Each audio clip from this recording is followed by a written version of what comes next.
package from the main campus students. So when you join any institute after 10 plus 2, actually what happens in terms of the computing terminology, it's a reset point. Everything that you have done before is all done with. You have reset your academic journey. It's a new boot. Your all prior achievements, academic achievements, rankings and grades, they all fall down to a ground level. And that's where you begin your new, a fresh start. So what Mr. Srivastava was telling you, the message of 5C and that of Bani is what becomes your start point in such professional institute. And I was telling you that when you have chosen or when you participated in the selection of this East Campus or Main Campus or DTU or whatever, what you are targeting actually, you are targeting to address the reputation of the institute, the popularity and the ranking. And these three things are maybe 30 years before, they were hidden facts. But today, just by a Google click on your palm top, you can quickly get the idea where this campus belongs in rank wise, in reputation wise, in popularity wise. So I have no, nothing to elaborate or to highlight about our ranking and about our position in the professional world. You know very well where we are. Our rank, which Google shows, is 17 NIRF. And that's what must have been your also selection criteria. Which institute, which campus you choose. Why I am telling you this thing, that this rank 70 which we have earned, NSUT, is not the rank that our faculty owns in isolation. It is a joint earning. We co-own this rank with our students. We co-own this rank with our researchers. So please note that when you are rebooting your system today, you are also going to record a fact that after 4 years, you will be co-owning this legacy. And wherever you go, you will be also spreading a message that where from you have come.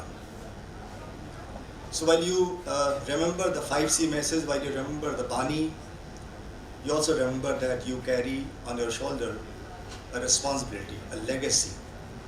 Wherever you speak, wherever you work, you spread a message silently. And that is what plays a very, very important role. Why it plays an important role? That any industry that we attract here for placement, they come because of that legacy, because of that reputation, because of that ranking, and you co-own it. So from today onwards, as a professional, me, my faculty, and you, we are not separate. We are part of one fraternity, a professional fraternity, which promises to keep that message of professional mission intact and lives it, in their daily performance. Having said that, let me take you to some other part of this journey that you are starting today. This institute, as you must be aware, is a very specialized institute, and we have only two programs, the computer science and electronics and communication. And this institute was earlier, historically, a Delhi Government Institute, which was a part of IB University, and we were one of the best institutes when we were part of IB University. Our all faculty members, they were recruited through UPSC, a very reputed body of Government of India, and therefore we have a very diverse community here, the teaching community. From south to north, from east to west, we have all colors. Now, even before merger, our professional journey was extremely distinct from IP university institutions. We always had only electronics and communication, and we had very specialized master's program, right? Which after merger is trying to maintain that uniqueness. And what we have right now in computer science, as you know, it is the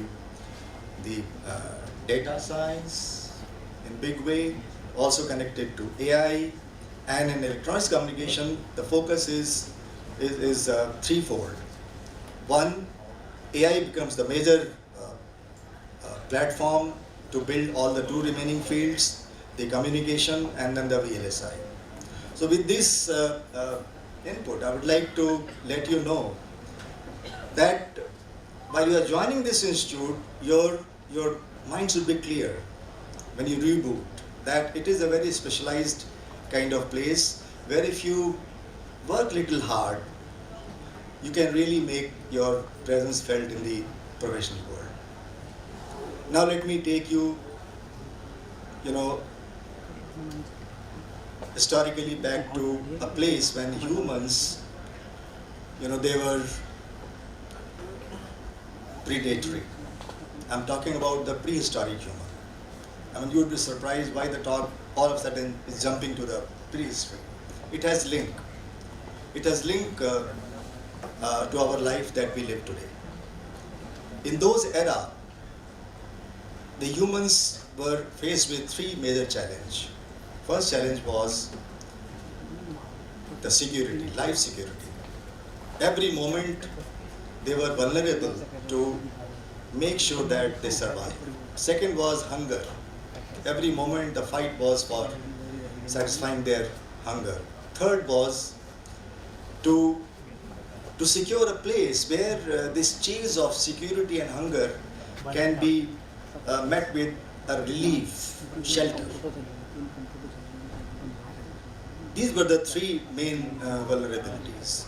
And trust me, even today these three things are chasing us.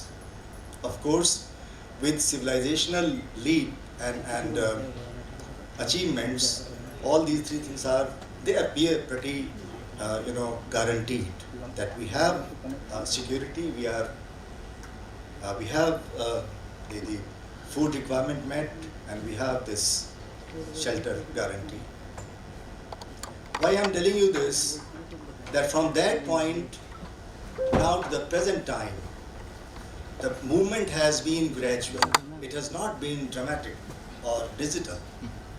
Gradual. We started identifying a co-struggler to collaborate with, to chase the wild animal for hunting, and then to find a secure place for living. The collaboration started there, and then the group formation started, and then the leadership choice started, who will lead us. All of this, it just gradually built up, and then some 10 to 20,000 years before, we started creating monarchs and kings, and then some 300 to 400 years before, all of a sudden, a democracy came into our life. Why I'm telling you this, it has a very nice ethical and moral link with our today's life, and with the stream that you are in to study and to make your future life. Democracy came, monarchy disappeared, and today is the time when all that we do, people are doing for people, by people. So remember, the tool that you are going to learn here, AI, it has two dimensions. One, the developers, which will, those who will be engaged in developing the AI models. Second group of people, those who will be engaged in deploying those AI tools. And mind you, these two domains are extremely sharp and hard hitting our civilization today.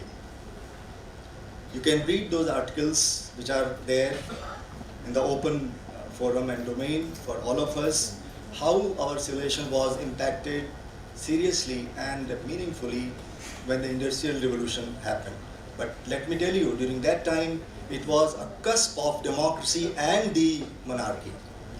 Nothing was fully, kind of monarch system, and nothing was fully democratic. But today, it is really monarchy and more of democracy. So why I'm telling you this, that you are the youth, you are the one, the first, the basic element of this civilization, human journey, where you will act as a developer or act as deployer of AI. So please make sure that you act ethically and morally, not to let the population lose its power. It should not slip away from the people to some few people. Are you getting my point?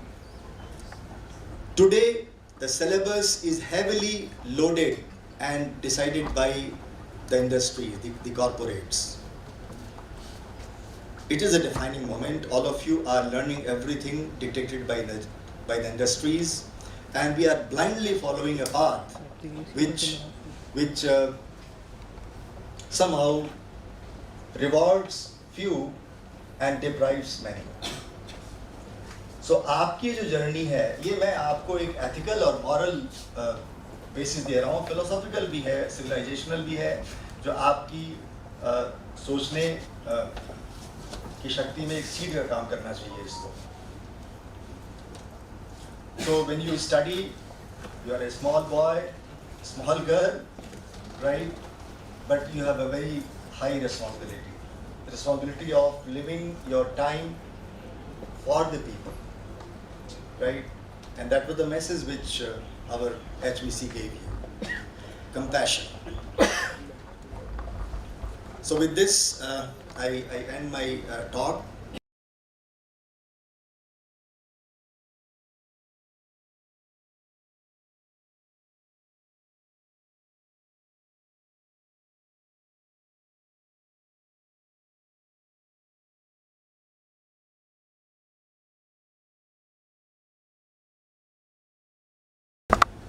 But think of the surrounding. That's where your ethical and moral conduct, it works. So with this input, today the professional things are not dealing with these soft messages. All big corporate houses, they are undertaking corporate social responsibility tasks, and they are contributing their bit to the societal causes. The best, and I am always available to the best of my limited capability and the power that I have in this campus to serve you, to help you, to facilitate you, to make sure that your stay in this campus is absolutely enjoyable, usable for your career and for the benefit of society. With this message, I again wish my faculty also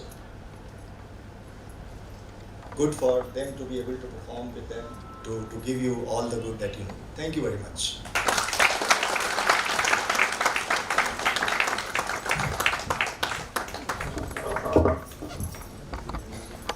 Thank you, sir, for your encouraging and insightful address. Every department has its own identity, culture, and vision. To introduce the Department of Computer Science and Engineering, East Campus, I invite our respected Head of Department, Professor Vishal Bhatnagar. Please welcome him with a warm round of applause.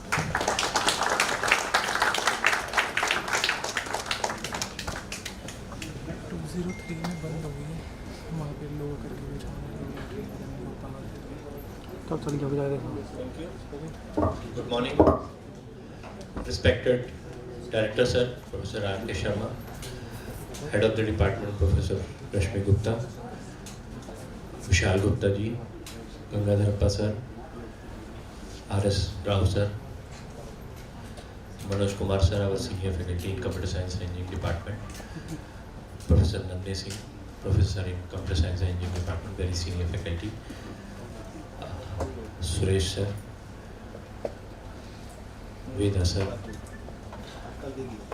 Bharti Ma'am, our Computer Science Faculty, Shobha Bhatnagar, Sunita ma'am, Vinita ma'am, Prakash Rao sir. So I will make a formal introduction of my department also just before beginning. Proud parents and my dear students. VC sir, HVC sir has already motivated you, followed by our director sir.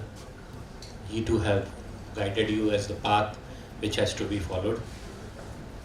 To be very honest, as a part of the quorum, I am supposed to give a slide, small PPT which I have shared with our senior professor also to just see as it is it correct or not.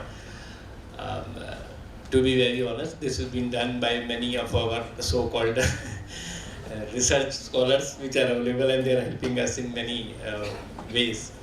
So before start of this presentation, let me introduce my faculty members. We are in total 11 regular faculty members, duly supported by a few guest faculties which are required to help us in getting subjects being taught other than what can be taken care by the regular faculty.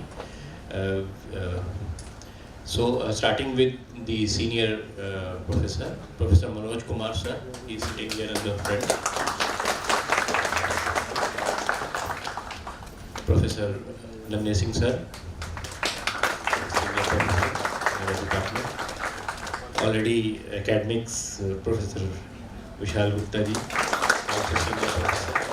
Suresh Kumar sir, he is also in the department. Then we have Arvind ji.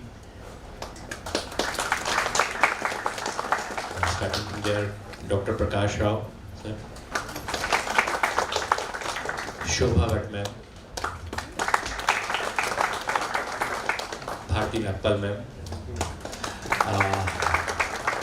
Due to some unavoidable reason, one of our faculty members, Dr. Amita Jain, is on leave today. So she will be there within 1 or 2 days. You will be able to interact with her also. So starting with the department. So we started, as sir said, we were earlier erstwhile AICTE Ambedkar Institute of Advanced Communication Technology and Research.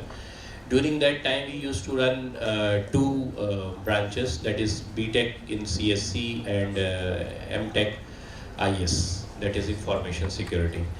So over the year, I remember when I joined, sir was the only faculty available in our earlier last old campus that was located in Madhuban. So we were, it's near Lakshmi Nagar, Madhuban Chowk. So there we were having an initial intake of 30 at that time, if I am not wrong, sir.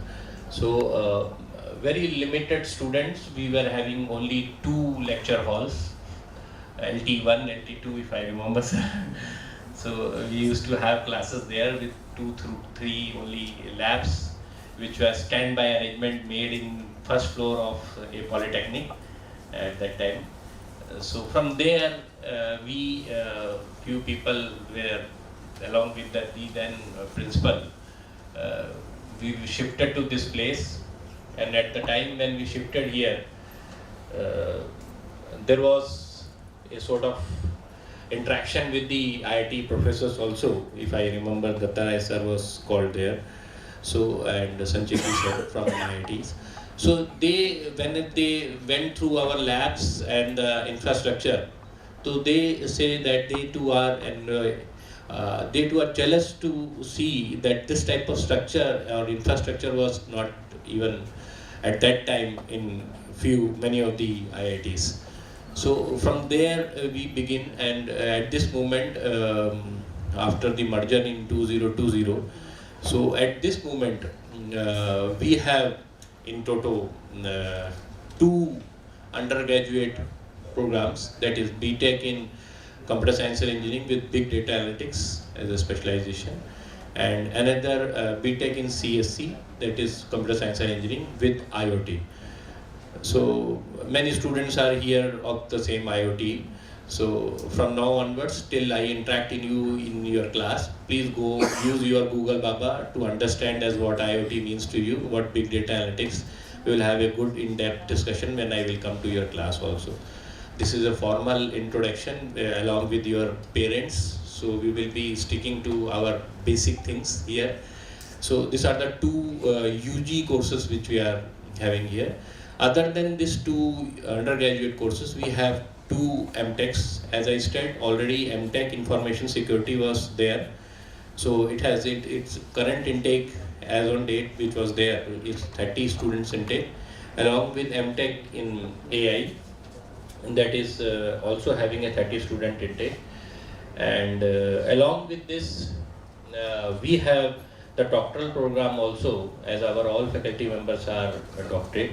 So we are having a good environmental setup here in our department, which helps the student to go in depth in terms of research also. So this three categories you might not be able to understand, but let me just have a brief idea about this. In total, we have PhD scholars 36, out of which those who are present here, I think 4 or 5 scholars are available here.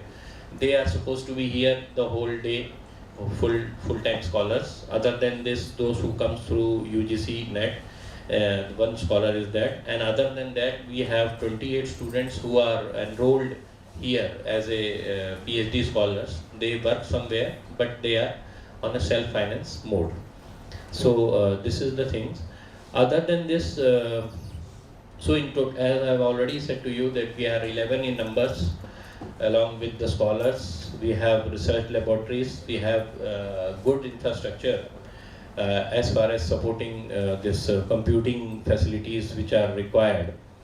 And our professors, from the day of their beginning in this institute, they have been evolved over the, as you might be, as sir has also said, our HVC sir and Director sir, our branch demands high dynamicity in terms of your learning of the new technology, and also carry forwarding whatever is there at present.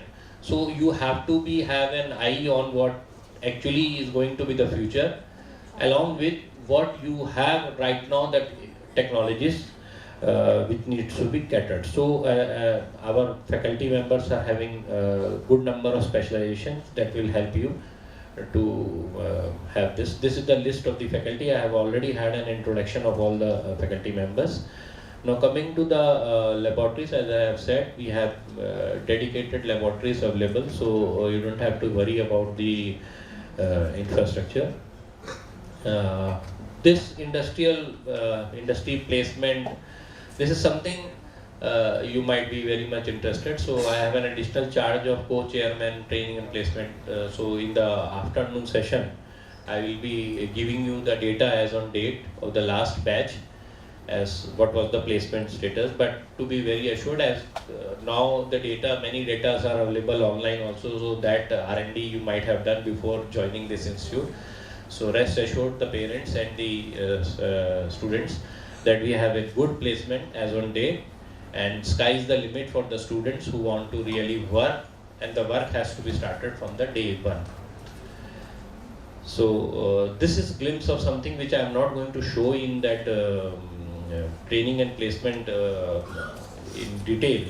So these are our students who have been an intern. There is a well-defined process of you going through the training phase, then followed by an internship phase, then followed maybe by PPO, pre-placement offers, and then followed by the direct recruitment.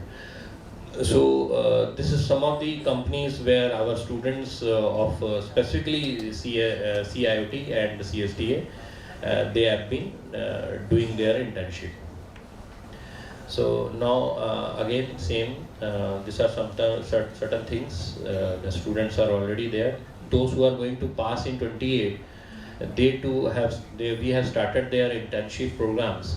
So there is a well-defined way. As when we start in the first semester, we have the offer from the company as who can be the interns, and there is a well-defined what you say procedure placement division follows, that I will be discussing in the afternoon session. So this is a glimpse of the students. This is very important. See, to be in line with whatever is going on in the computer science field, you have to meet your fellow colleagues and fellow students in and around. And when you participate in hackathons, when you participate in some events, then it really the skill comes out. वो कहते हैं ना, कुएं का मेंढक नहीं बनना है. वैसे भी हमारी जो ब्रांच है वो इतनी वाइड स्प्रेड है कि यहाँ आपके पास there is no limit to what you can extend yourself, and that extent depends upon how much you participate in all the activities, may it be in our campus, may it be in Delhi, may it be in NCR, may it be India wise or worldwide. So this is some of the achievements of the students, and I have a close association with all the students, so I can tell you that वो होता है ना, parents जानते हैं, पूत के पाँव पालने में पता चलते हैं. तो जैसे ये आते हैं बच्चे, एक बार इंटरेक्ट करते हैं तो समझ में आता है, they too are very eager to achieve excellence in their life, and this is one of the ways, going through a well defined training procedure, internship, hackathons, total involvement in all the academic activities plus the extracurricular activities, so that overall development of a child is there. So these are some of the things, participation of our students at various places. This is one of our student. The next slide please. Yeah, so she has her own company. That incubation cell will be better able to tell you as how to have your own entrepreneurship, or how can you start your own companies also. There are other still premature there's companies which are trying to be built through the use of through the help of the incubation cell. That I think sir will be able to better focus on that or inform you. No, this is again same. This is batch of our 24 who is going to pass in 28. So this seems to be goody things for the students. So I have specifically had a slide that if the student nurture himself from the day one, I said, he may and he will get the good internship, good placement. This is rest assured. So this is again the same details. Again the same. This student is also involved in some internship facility. I was discussing with him yesterday. It is in still premature stage. So that is what we have. Now this is what the future roadmap which we believe in the department we can have. As sir has also pointed out, HPC sir, regarding the quantum computing specialization. So we have good sufficient number of sufficient computing facility that you can interact with your faculty members to know from the beginning itself. If you want that to be known to you, either through the faculty or you can approach to me. This is something we are already other than the main campus, we are here ourselves a research center. So developing the more things and involvement of the students for IPR facilities, that is another thing which we would like to build in our system.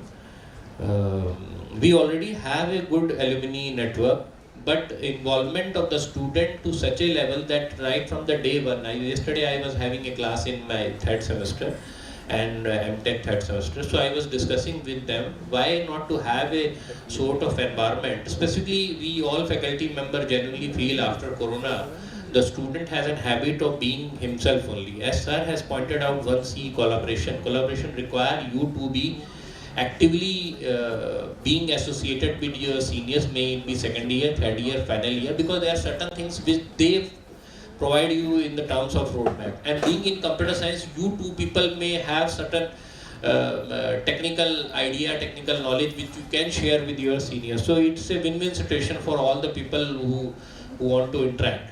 So this is what my next initiative will be, which this semester I am going to implement in our department, that all the students of the first year should have a good interaction with second year, similarly second to third, so that a legacy is being carried, and a sort of interaction always help students to better perform in an open platform. So this is another thing.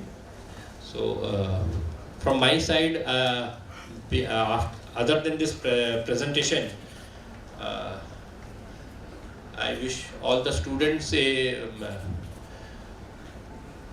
prosperous and full of energy journey, which should specifically, I strongly believe in one element, that this is the start. JE करके आए हैं, बहुत थक गए होंगे, थकावट एक दो दिन में उतार लीजिए, क्योंकि जर्नी अभी स्टार्ट हुई. Let me be very true and honest to say, because this is not the end, this is just the start of your career, real professional career. अभी तक जो था वो mandatory था, you have to do 10+2. You can't stop that thing. But from now onwards, you are in the branch not because your parents are saying or the market is saying. You are here in the branch because you wanted yourself to be a computer science graduate. So make yourself competent enough to be in that arena. Okay, thank you, all the best.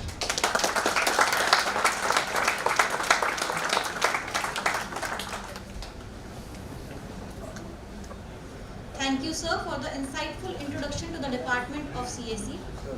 To introduce the Department of Electronics and Communication Engineering and familiarize our students with its academic programs and opportunities, I invite respected Head of Department, Professor Rashmi Gupta. Please welcome her.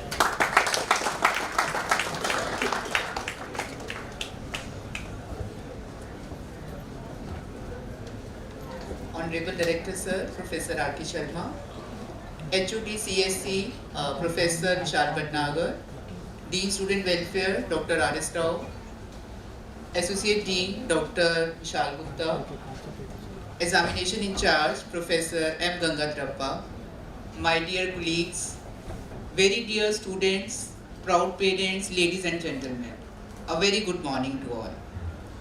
Now, like I am the EC head, so you must be wondering why we will listen to the EC department. Is it so? Yes. But I will tell you why EC department is important for you in very brief.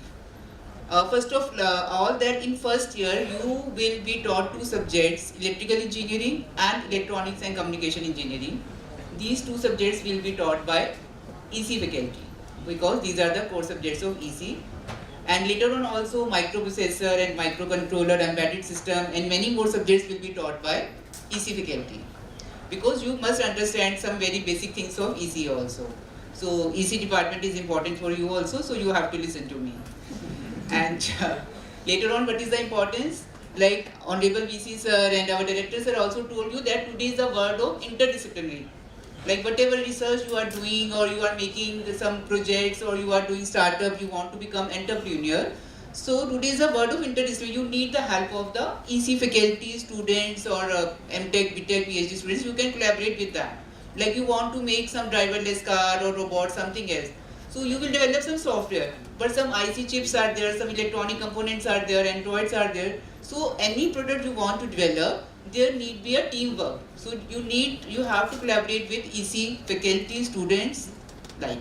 So that is why EC is very important. So just make collaboration with EC faculty. You can search the profile on the NSUT website to check the profile if you need any help from any particular field faculty members.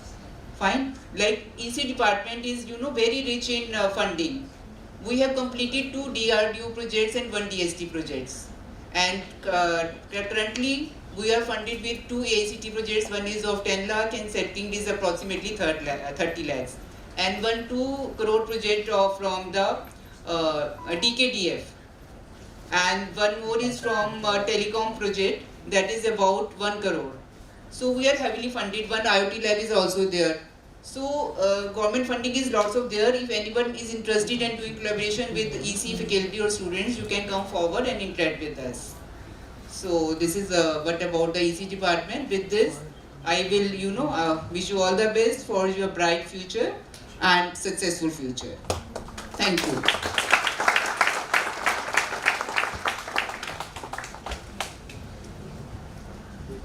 Thank you, ma'am, for the insightful introduction to the Department of EC. A very warm welcome to our respected dignitaries, esteemed faculty, and the brightest minds stepping into NSUT. We are delighted to welcome the incoming batch. I am Shubham from BTech second year. And I'm Palak. It's a privilege to guide you through today's orientation. Now, I'll be honest with you all. Somewhere in this hall is a kid who's already decided he's going to be in the top branch. And somewhere is a kid who's already decided he's dropping out to build a startup by the soul. Both of you, relax. Ask any final year here and they'll tell you, nobody's 4 years goes according to their plan. Somehow, everyone still ends up fine. Mostly, a special shout out to a computer science research. You guys are in for a treat. You are about to spend the next 4 years learning exactly how to politely ask ChatGPT to do your assignments.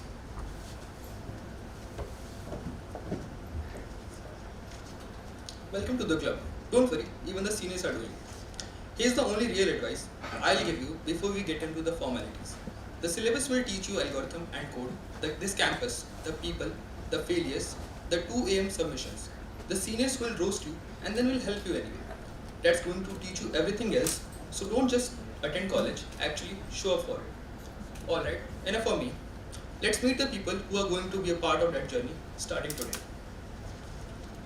Now I invite Dr. G. Veda Buriswaran to provide an overview of the mechanical engineering course and humanities and social science offered at NSUT campus and to familiarize our students with the significance in this engineering curriculum.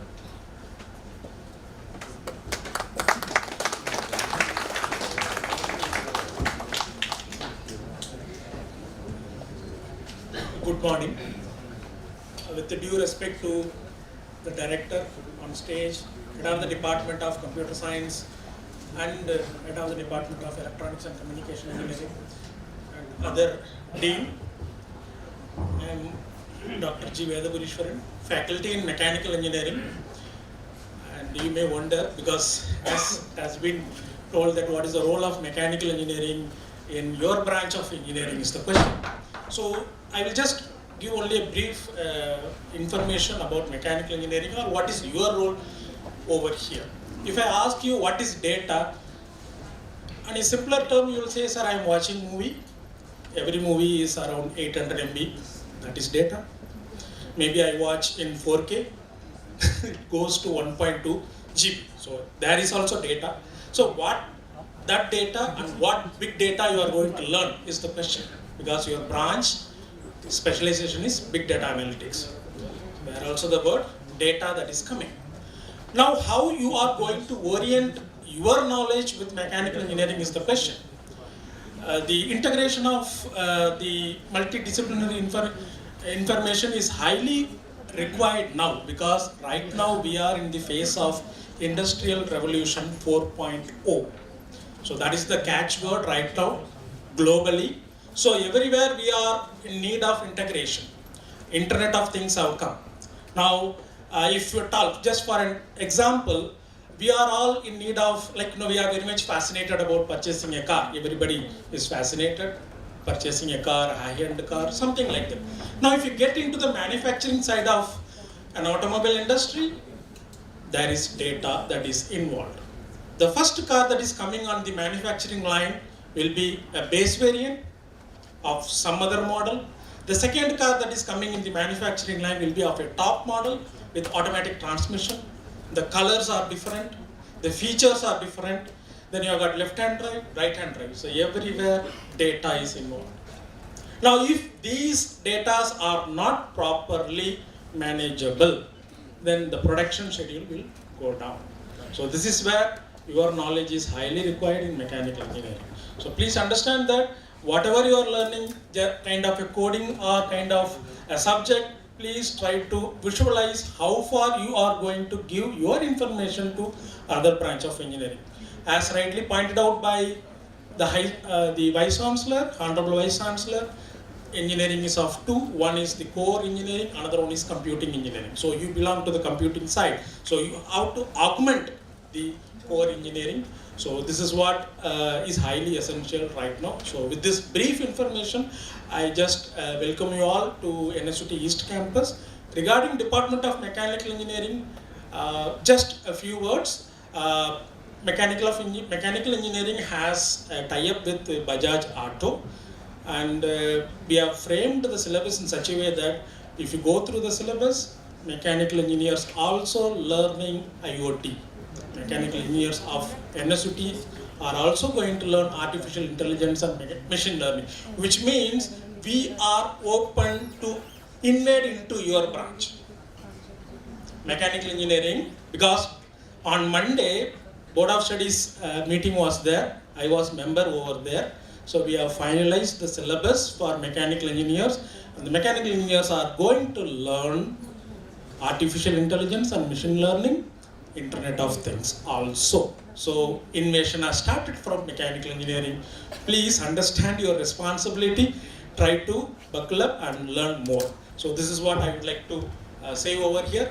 From the point of humanities, because they requested me to introduce with respect to the humanities branch, humanity faculty over here. So from the humanity side, we have got faculty from physics, we have got faculty from mathematics, we have got faculty from English as well as from chemistry.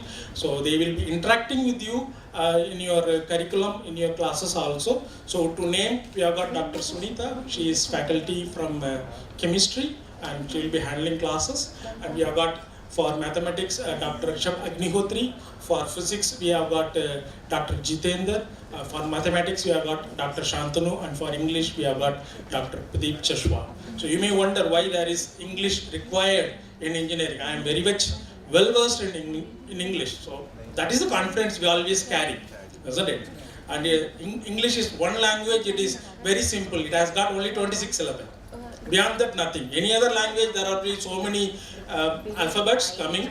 So, but English is very simple, 26. So we are very much happy. We know we are confident, we are aware of it. But please understand, you are stepping into professional degree.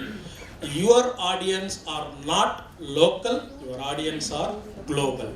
So if you cannot able to express your technical expertise globally, then it is highly difficult. So please try to tune up your English also and try to excel. So with these few words, I wish you all good luck and thank you for the opportunity to be in front of you. Thank you so much.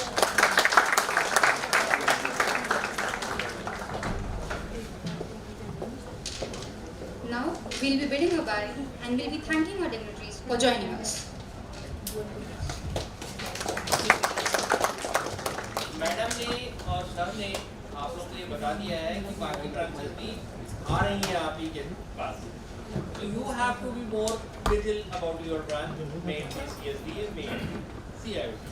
ये सिर्फ computer science graduate नहीं चलेगा. इसके साथ ये भी देखना है कि बाकी ब्रांचेस भी आ रही हैं. All the best. Take care.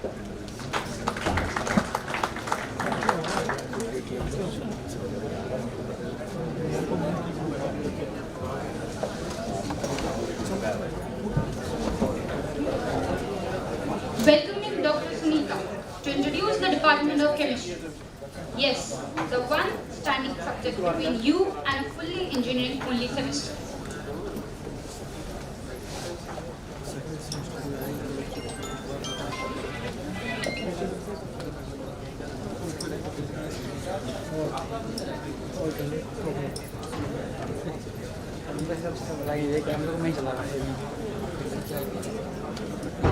Good morning everyone and welcome dear freshers. I am Dr. Sunita, Assistant Professor Chemistry in this college. I will be teaching you Environmental Science and Green Chemistry for in odd semester for EChem section 1 and 2 and in even semester to CSIoT and CSGA. Now why this subject is important, that part I will be handling on 10th of August, the very first day of your class, introductory class. Now as today parents are present also, so I have a request, ensure that your child use phone properly in the class, not just doing the WhatsApp. Please be sincere into our class. You are coming to the college. It's a very precious opportunity you are getting, and some of the students don't even get this opportunity. So your job is to sincerely attend the class and try to learn. So this is my personal request, and I hope that the parents will ensure that their children coming to this college will behave properly, will come with decency and decorum, with any problem to the faculty, be it their personal, be it professional, if they are facing any problem in particular topic of this subject. So this is a personal request. Ensure that your children are using the phone in the class in a very proper way or in a very legitimate way. Okay, thank you.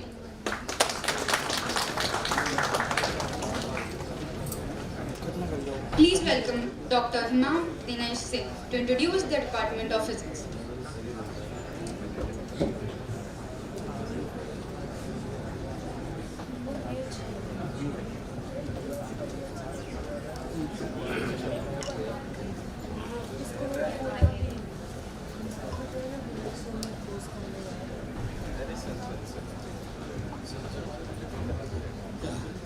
Greetings to everybody and a big congratulations to the newly admitted students for being a family of NSUT. First of all, this is an orientation cum induction program for you and as well as for me also. Although I have joined NSUT last year, this is my first visit in this East Campus. And in this semester and the coming semester, I am going to teach you physics paper that is offered in your first year, in first semester or in second semester. So we have 3 papers of physics.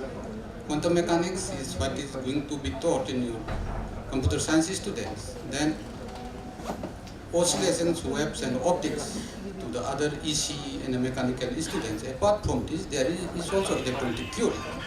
Then now, why physics is required to you? Although if you imagine yourself in the next coming 4 years, you may be thinking of participating in hackathon, doing coding and developing web apps, and then implementing machine learning algorithm also. Why we should learn physics? So let me explain in a little bit, although my time is given at 5 minutes, let me utilize it. And so Virat Kohli, the famous cricketer, he doesn't play only cricket. He plays football, volleyball, and tennis. Why? It increases his stamina, his endurance, and his hands-eye coordination and footwork and decision-making ability, quick decision-making ability. So in the same way, by studying physics, you can increase your analytical ability, problem-solving skills, so that it can be used to solve the real-life problems, let's say by the way of mathematical modeling and simulation. And let me invoke some few scientists. Let's say Richard Feynman, everybody knows Richard Feynman, and the US company NVIDIA is going to launch GPU, graphical processing unit, microchip, the fastest GPU chip in 2029. And naming after this famous physicist. But this Richard Feynman did not use the parallel computing. At the time there was no digital computer, only analog computer. As much as a big size of a room, it has to be lifted by a crane or so. Why? Because if you watch the movie Oppenheimer, and when the huge mathematical calculations were to be done, then Oppenheimer recalled Richard Feynman, and Feynman came into the picture. And he subdivided the huge calculation in concurrent sub-calculations by using color-coded punching cards used at the time. Color-coded punching cards, that means classical way of parallel computing was introduced by him. And then that's why it is going to be named after him.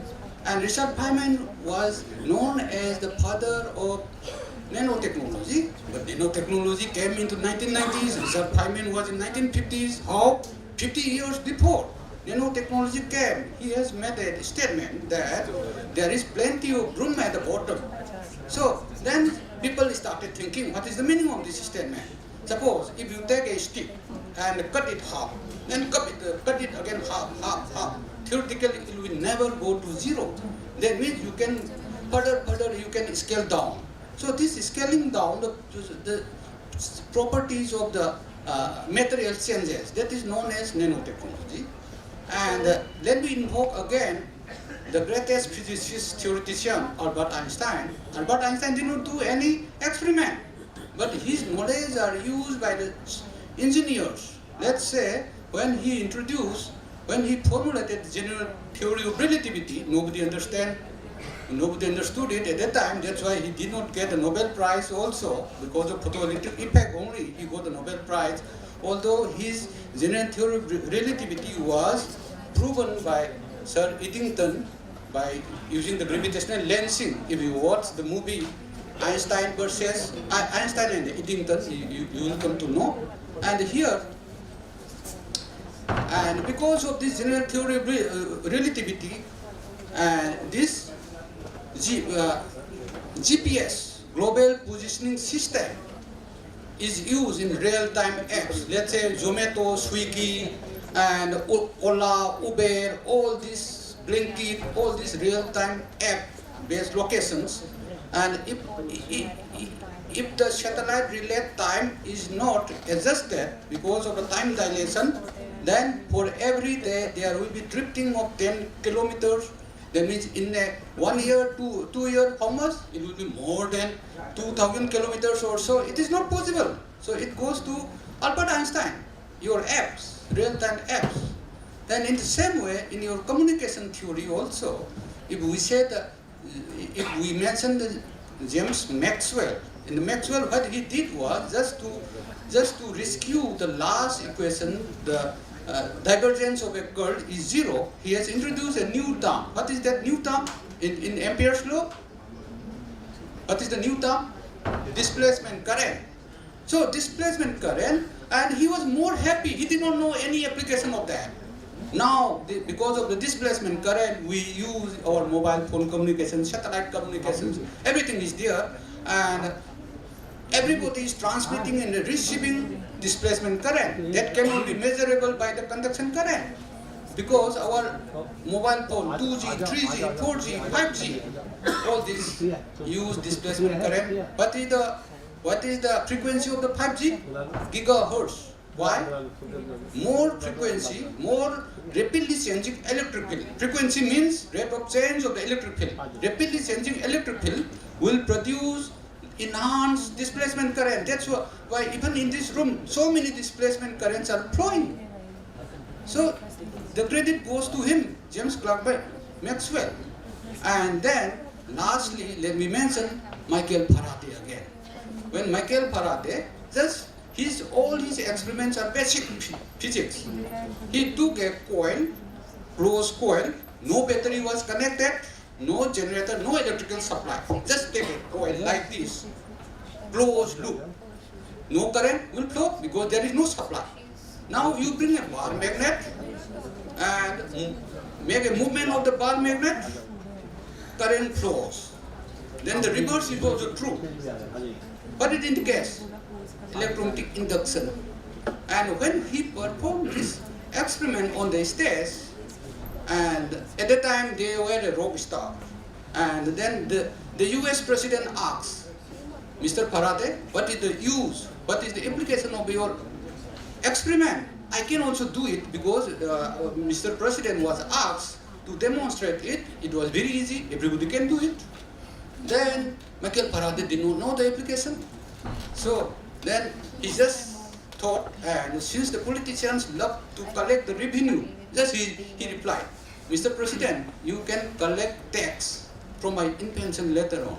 So that is exactly happening here. Transformer works because of that. These electrical supplies, all these are based on Michael Faraday's laws of induction. And then in the same way, a lady also asked, Mr. Faraday, what is the use of your invention? And Michael Faraday did not have any answer because tax will not apply to her. And he saw the lady holding a child, holding her daughter. Then he replied, Michael Faraday replied, Madam, what is the use of a newborn baby? Just like a newborn baby tries to explore the world, so during your 4 years period here, you will try to explore every scientific knowledge, and in this scientific knowledge, the physics department will try to enrich your understanding of physics, so that with the help of this, you as a computer scientist or as a computer engineer, you can solve the real life problems so that our society can be useful. And the purpose of this orientation program is to have the newly batched students to have a smooth transition from your school life to the university or college life. And because in the school life, you have a fixed set of rules. Entry timing, exit timing, in the class you cannot go out without asking to the teacher, and everything has a fixed set of rules. But in the university level, these rules are relaxed. Pre-entry, pre-exit, just like the USA economy, and you can ask, you can treat the teachers as your friend, as your guardian. But in the school, can you treat your teacher as a friend? No, only as your parents or as your guardian. But here, we are ready to have a party with you. We can go out with you all. We are all your friends, a guardian. And this smooth transition you should use with a proper life liberty. Although you have all the freedom should be exercised with a cautious liberty. And we have, coming back to our department, we are a subsidiary department here, and we have the main campus there. We have 12 faculty members, and our department offers MSc, PhD, as well as one course of BTech program. Earlier there were two courses in the BTech, but in the new curriculum it was reduced to one. So I don't know in future what will be the role of physics in your engineering, but still being a basic science, to instill this knowledge of scientific knowledge, physics is required. So I will be teaching quantum mechanics, and in our department we have 60 intake of MSc students and 40 PhD students, and we have quite a number of research projects also as well.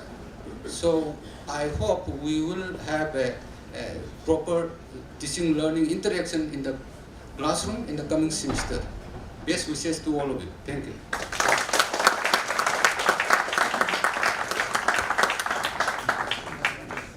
Thank you very much, sir, for your informative words.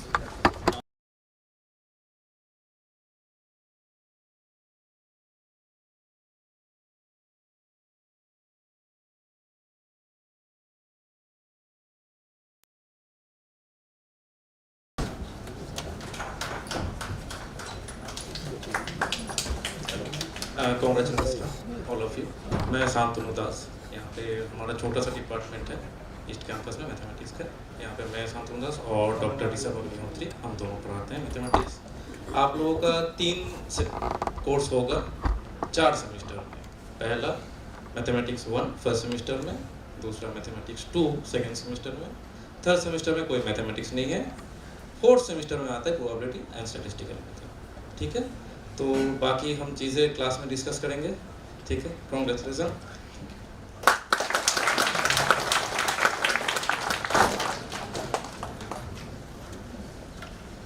Thank you, sir. A healthy mind thrives in a healthy body, and ensuring the well-being of our students is one of the university's foremost priorities. To acquaint our students and parents with the healthcare services, medical facilities and emergency support available on the campus, it is my pleasure to invite Lieutenant Colonel Dr. Harish Chand to address the gathering. Please welcome him.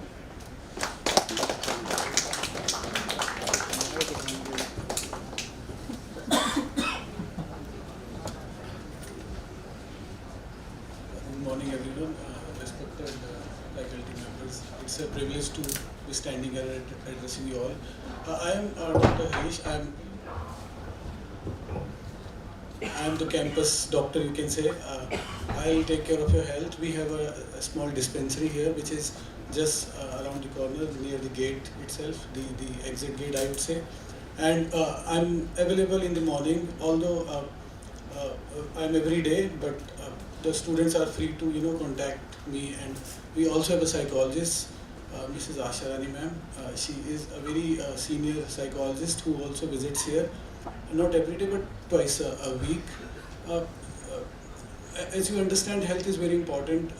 As everybody said, you are here to achieve your goals, build a career, and which cannot be without a healthy mind and a body. So you have to take care of your health. College life is fun but also stressful at times. It causes a lot of mental health issues, physical health issues.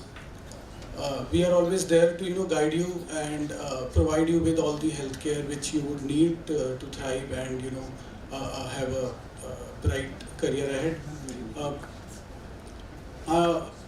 We have the essential medicines which can be provided. Guidance is there, counseling is there.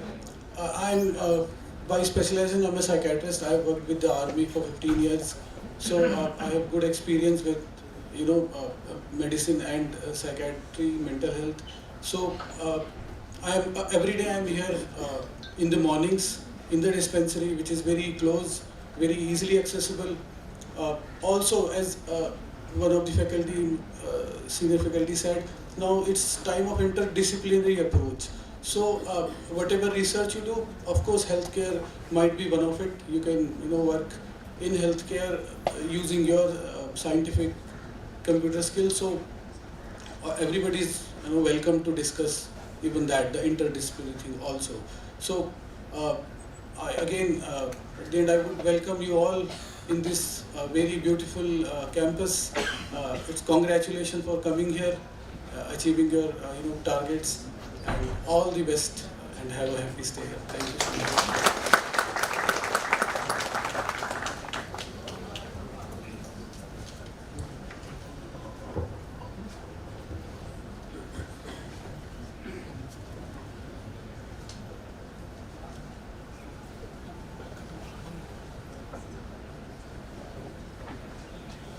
Please welcome Dr. Asha Rani.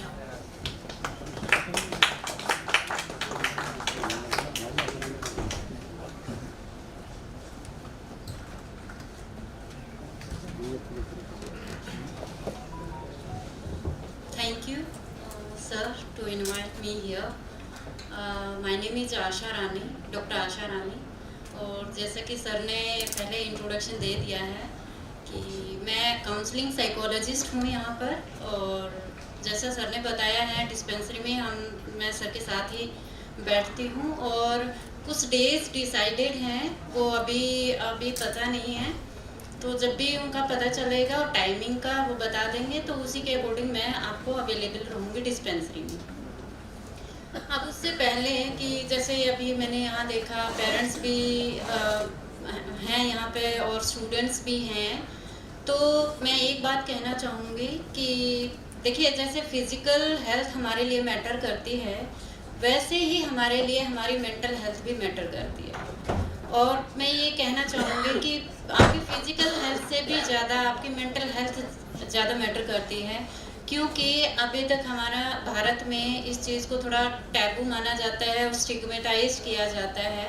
तो जैसे कि parents भी यहाँ पे available हैं, तो मैं आप लोगों से एक ही रिक्वेस्ट करना चाहूँगी कि जब भी किसी को भी कोई ऐसा लगता है कि कोई, क्योंकि अभी आगे जब आप स्टडी में जाएंगे तो जैसे एग्ज़ाम स्ट्रेस होता है, बच्चों को एंग्जाइटी होती है और बहुत सारा पीयर प्रेशर भी होता है परफॉर्मेंस का।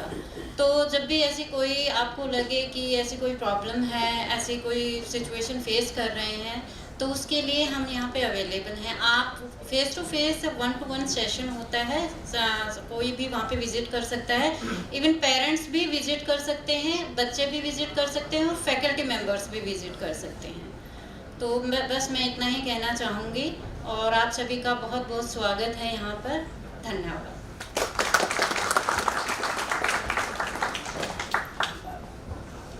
Thank you, ma'am. Our next session is of great importance for all our newly admitted students, as it will provide valuable insights into the academic framework of the university and the opportunities offered under the National Education Policy.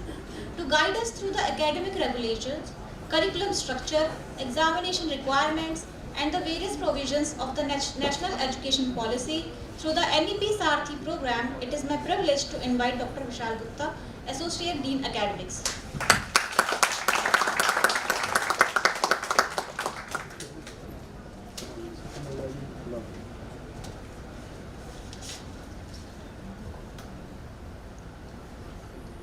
नमस्कार दोस्तों, मैं शुरू ही नहीं करूंगा जब तक मेरे दोस्तों का नमस्कार का जवाब नहीं आएगा। नमस्कार दोस्तों। Now give some life to the hall so that I'm given a task, being the Associate Dean Academics of the East Campus and Associate Professor of the CSE Department, to introduce you towards the academics for which you are here. It's a lengthy subject, but I will try to be precise and concise within my limits. But it is very important to you. This will just take care the glimpse of the talk that we have in the morning from our Honorable HVC, then Director, then the heads and all. And you will see the glimpse of all those in the curriculum that I am going to discuss with you. With this, let us start. I think someone is helping me with my slides.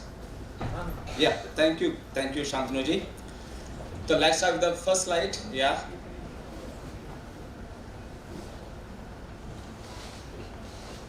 Dear friends, dear parents, dear students, I welcome you all to Netaji Subhash University of Technology, that works with the motto of equipping you for success in your career and in life. Earlier, we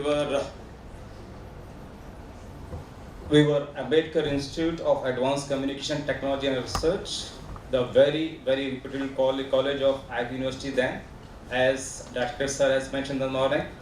Now we are NSUT East Campus, and you all are also welcome to enjoy the fraternity of AIICT people, and people of Ambedkar are very well taken in the society, be in academics or in research as well as in operation. So you are welcome in that.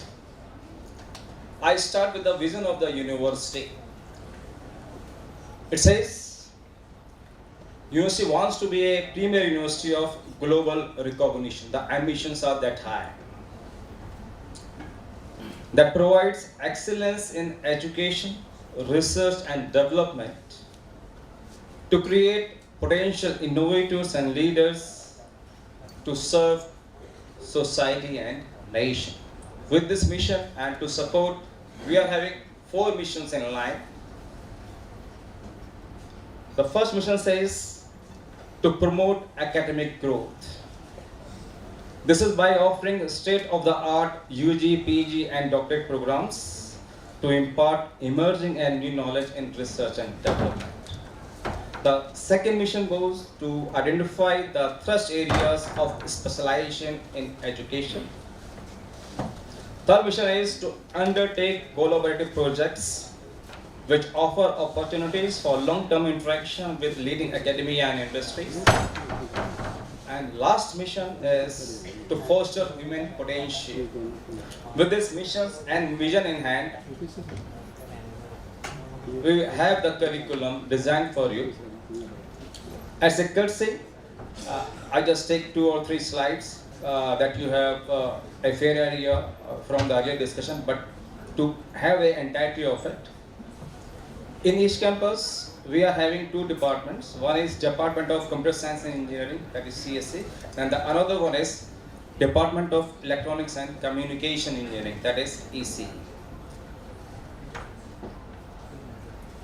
We offer courses UG, PG and doctorate in CSE. Particularly, we offer 2 UG courses, CSE in Big Data Analytics and CSE in IoT in CSE department. As far as PG is concerned, there are 2 courses, one in Artificial Intelligence, the other one is Information Security, and then we have having PhDs. Just for the idea of ECE department, we are having 1 UG course in ECE that is Artificial Intelligence and Machine Learning, commonly named as ECAM. Then 2 PG courses, one in VLSI, the other one in Digital Communication. Then the doctorate courses. NEP 2020, the buzzword around education nowadays. NEP stands for National Education Policy. That talks about the skill along with the good human being development. It is NEP that makes the traditional teachings with the state-of-the-art learning, including self-learning. This is NEP that does not talk about the disciplinary study. No. It does not talk about interdisciplinary as well, but it also talks about multidisciplinary. And here it's planned, I just say that in the morning, sir said you have to be collaborative, so you will have a glimpse of what I'm going to present you in future, just a moment after this. Madam HOD of EC department was having a reservation, but you will see a glimpse of EC as a part of CSE syllabi. Dr. Veda was talking about English and all. You will also see that glimpse into it. Not only the traditional classroom teaching, but also you will have a component of self-learning into the curriculum. So with this, we are following through NEP. And as far as the feedback is concerned, that is a continuous process, and we just stick together with all the feedbacks that we have, and we change the curriculum, or whatever change is required, we just tune our curriculum in every 4-year cycle. So we tried ourselves to be in tune with the requirement of society and nation and as a globe as a whole.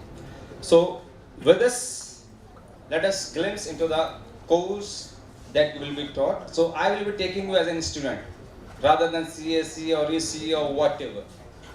And we should have a knowledge of this. As far as course curriculum is concerned, the total course has been grouped together in 5 buckets. The first bucket of courses is the departmental core courses. These are the basically courses that are departmental specific, right? And these courses are designed to establish a strong academic and technical foundation in the discipline that you have chosen for. For example, for CSE, you will have core courses especially designed for CSE program, likewise for ECE program. And please don't read it for BTech. That is also equally good for MTech as well. To further classify it, this category of core courses has been partitioned into 3 categories. One is discipline-specific core courses. The other one is interdisciplinary core courses. And the third one is skill enhancement courses. Right?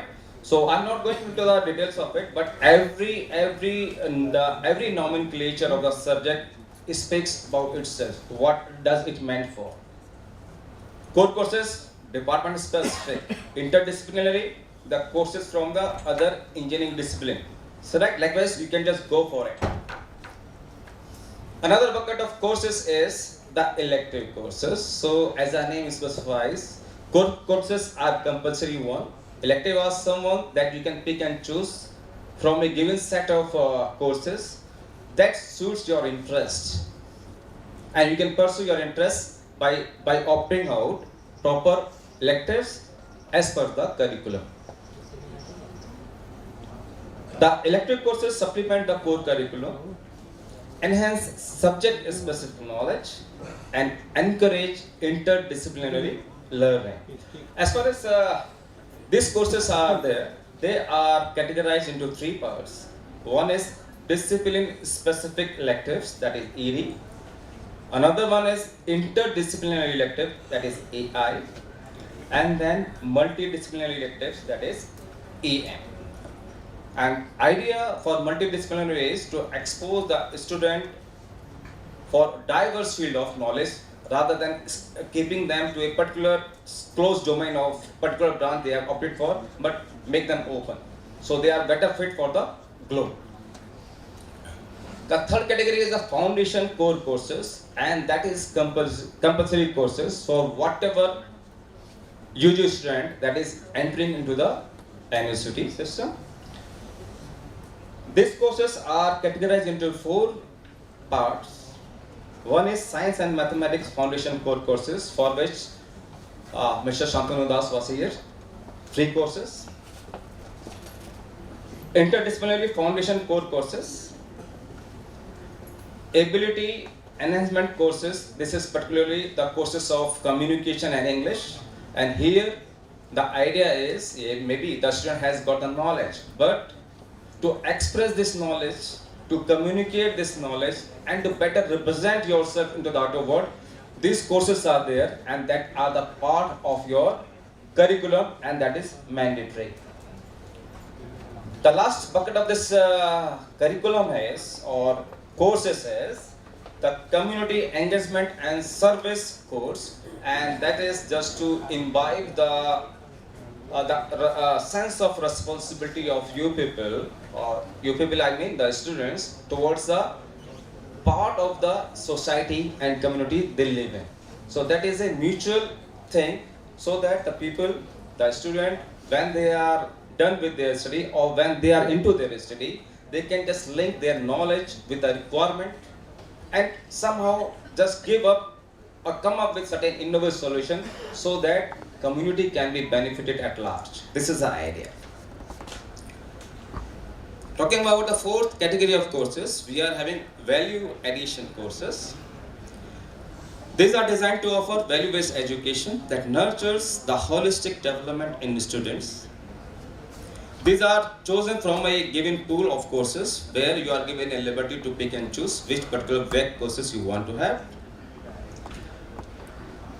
They emphasize the importance of universal human values such as truth, righteous conduct, peace, love, and non-violence. They also promote a culture of ethical reasoning, scientific tempers, life skills, and active citizenship. So in all, the idea of this is, we have as a part of university included these courses in the curriculum so that they help us to make our student to be socially responsible, morally grounded, and well-rounded individual. The 5th category is the bucket where we have the summer internship, research project, and dissertation. Idea is to have your theoretical knowledge that you have gained, to put it in places where you can have the practical feel of it. So for this, you can just go for certain organization, institution, or companies where you can have a learning kind of experience. Learning in the sense, your theoretical knowledge, what you have learned, just to see it practically happening, and just to observe what is the practical practices that are there in the industries. But of course, the projects of this thing or particular bucket of courses is to give the exposure for the real work settings. Next, the important part. This is particularly for the UG degree. Here, I am just quoting the requirement for UG degree that you hope to have after 4 years. For having this degree in your hand, you have to fulfill the criteria laid down by the university. So please look into it carefully.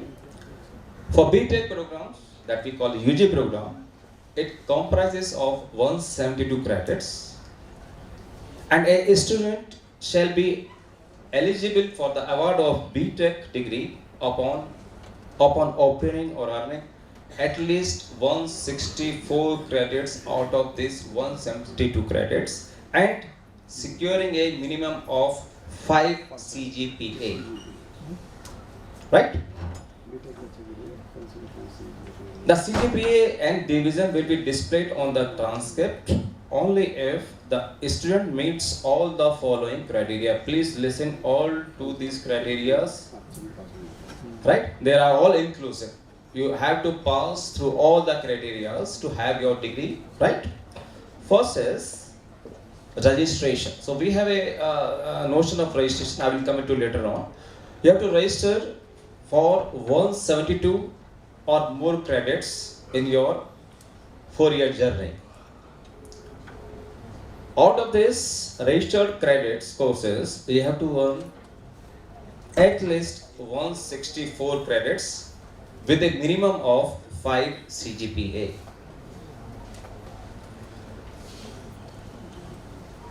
As I just mentioned, the value-added courses, there are 3 number, and the student has to successfully complete all of these 3 VACs. The student has to pass course name Project 2, that is of 8 credits, that is offered in 8th semester. Project 1 of 4 credits in 7th semester. Training of 2 credits in 7th semester. A student has to pass a course that is community internship, that is of 2 credits. And now the student has to pass core courses and foundation core courses with a combined credit total of at least 120. Right? So if you just look into this, core courses make the 80 credits component of your out of this 120 credits. Then the foundation core make 40 credits out of this 120 credits. And as I had mentioned in the very first line, that you have to register for 172 courses at least, and to obtain the degree you have to earn 164 credits with the additional requirement of CGPA of 5. So what does it mean? That you can just leave away 2 4-credit courses, and this 2 means 172 minus 8, that is 164, which means out of registered 172 or more, you can just leave 2 courses, but you have to earn all of these things takes to get your degree. So it says that if a student has registered for exactly 172 credits, they may fail in up to 2 courses of any type, FC, CC, ED, EIE, nomenclature I will just talk about. I don't wish to, but there is a provision, and please make proper awareness of the provisions and the requirement of a degree. Merely staying in the class, coming in the morning and going out in the evening will not help. You have to look into that, whether your course is right, and if there is a course correction is required. People are there to help you out, but you have to be vigilant enough to fulfill the requirements of the degree. Small note about the value-added courses. I said earlier as well that there are 3 VACs that are offered across 1 semester each, means in 3 distinct semesters you have to pass these 3 VACs, and generally we offer this VAC in semester 1, semester 2 and semester 4. You have to pass all of these 3. They are mandatory and they are no credit course. Means the passing of this course is mandatory, but credit wise there is no credit associated to these VAC courses. Next, as far as community engagement is concerned, basically this is a 80-hour course that is taken in the entire first year, 40-hour in first semester, 40-hour in second semester, and the evaluation of this course, depending upon the different parameters as set by the curriculum, it is evaluated in the third semester. Next slide, please. It's a big view. Yours is UG. I'm talking about UG. It's a 4-year, 8-semester course. And this particular slide gives you the distribution of credits across the 8th semester. You will find a column mentioned minimum, another column is maximum. Right? If you just add up the minimum, this will make 132 credits. As I mentioned, out of this 132 credits, 80 credits are mandatory CC courses, 40 credits are mandatory FC courses, and 2 is mandatory community service courses. So this is 132. The rest is 40 to be registered, right? To make it 172. Right? In the previous slide, I asked that you have to register in at least 172 credit courses. So 132 are mandatory part, the rest are your choice, right? Your liking. So you just pick the elective courses as offered by the university as and when you are falling in for a particular semester, and depending upon your choice, you will pick up with all the guidelines that I have mentioned just before. Is clear? Right? Yeah. One more thing. For the first 4 semester, minimum and maximum is same. Right? But 5th year onwards or 5th semester onwards, you will see a difference, 16 and 28. What does it mean? There are 2 things that I want to convey over here. 16 is, this is the minimum number of credits the student has to register in any case. Second thing is, 28, what does it mean? It means there are 2 cases. First of all, you have to take your credits to the 172 part. So for this, you have to pick certain electives. Right? So 16 plus. Finally, you have to go up to the 172.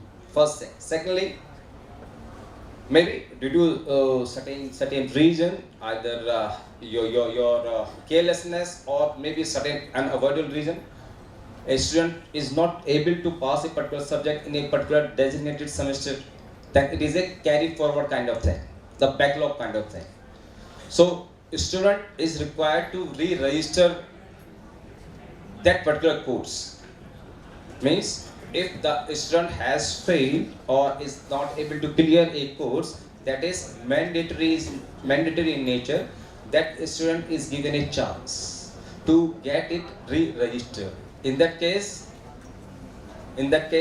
the student will register them with the ceiling that out of your compulsory subjects, out of your elective subjects, out of your backlog subjects, whatever it be. If I just take that sample of 5th semester, the student cannot enroll for more than 28 credits. This is the ceiling of it. Right?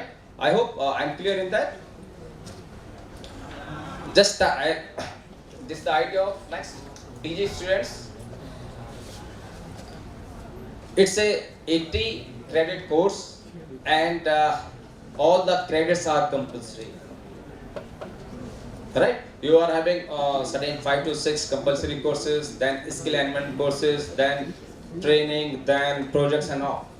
Right? So this is a 80 credit course with a training in after first year, means after second semester and before going to the third semester, the PG students have to go for a training that is I think a minimum of 2 weeks. Next week. Right? This is another feature of NEP. So not only the traditional classroom teaching, we also encourage the self-learning kind of thing. For this, the student can pick and choose opt for the certain online courses, the NPTEL courses, with a limit that for UG students, a student can enroll up to 8 courses as far as online courses is concerned in UG, and for PG, this limit is 4 courses. Next, important promotion rules. So there shall be no restriction on promotion from odd semester to the next even semester. But there is a requirement when there is a change in academic year. Means when a student is on the verge of transition from even to odd semester. Means the next academic semester. Right?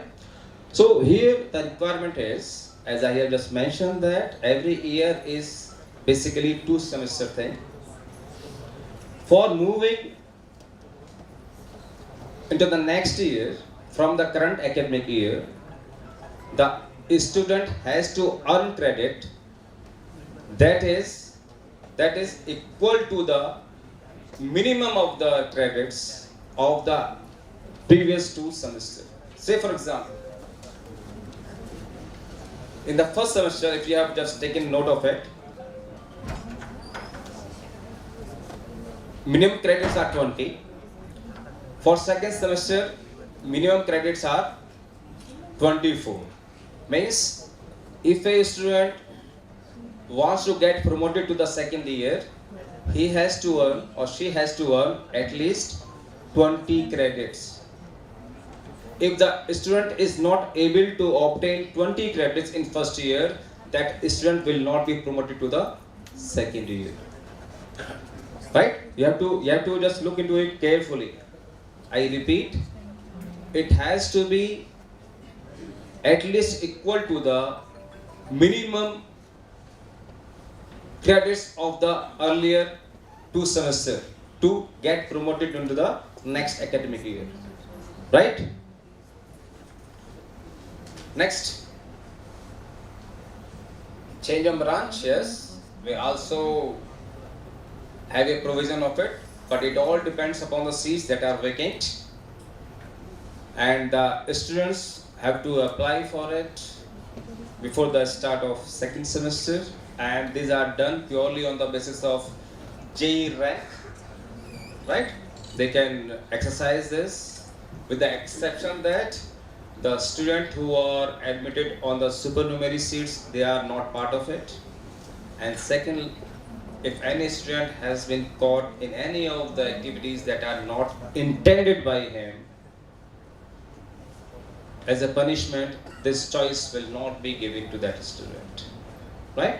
So anyone who is into that can look into it. Retention policies we have. It is 75% of the total for a particular course, and for course we have the theory courses, the lab courses, or whatever component of it. So to clear a subject and get a ticket to sit into the ex-ante examination for that particular course, the student is required to earn at least 75% of attendance. So you please be careful about it. We are having a online system. Your attendance is getting reflected onto it. So if somehow, anyhow you are having any issue, any problem, you can talk to your respective course teacher and get it rectified. But mind it, you have to maintain it at the level of at least 75%. Now, I have given you this idea. This is somewhat a complex thing. To help you out, we are having a structured committee of the faculty who are there to help you out for the registration of courses in every semester. If I just take this liberty to introduce you to the DTCRC members of the Department of CSC, we are having this committee chairperson by Dr. Shobha Bhatt. Please, ma'am. Along with her, we have Dr. Bharti Nagpal and Mr. Arvind. So these 3 people are there. The students who are enrolled with CSC program, they will be in touch of this group, these people regularly, to get any clarity about the registration of the different courses that I just mentioned, to get their credits rights, to get their courses right. So they will be a great help as far as this federation is concerned. Likewise, we also have this DTCRC for EC people, and since they are getting to the people or student of EC, this is of no use to you. Before this, thank you. This one, as far as academics is concerned, for registration, all this, we are having DTCRC for you. But apart from pure academics, there are also allied things that you also require. For this, we are having a full-fledged academic cell. The requirement, just like your bona fide, right, your loan education loan kind of thing. They're all catered by our academic cell people. And I am Dr. Vishal Gupta, that is in charge for the academic cell. With me, Madam Dr. Bharti Nagpal is there. Along with this, I have in my team our SO, Mr. Amarnath Ji Sharma, Mr. Mukesh Gauri, and this cell is attended by two of our very good colleagues, Mr. Gulav and Supriya. Are there? Supriya, वो पीछे. Gulav is there. वो last. Supriya is there. Supriya is also there. They are why are sitting on the last? Right. So the effort is just to make you acquaint with the people who are working for you, who are there for you. So in case of any confusion, you are welcome to talk to these people. And on behalf of them, I assure you that you will get full cooperation and help as and when required. With this, I just thank you all just to give me a patient learning, and I hope I was able to give you a glimpse of the curriculum that we are going to pursue for the next 4 years. With this word, thank you, thank you, thank you.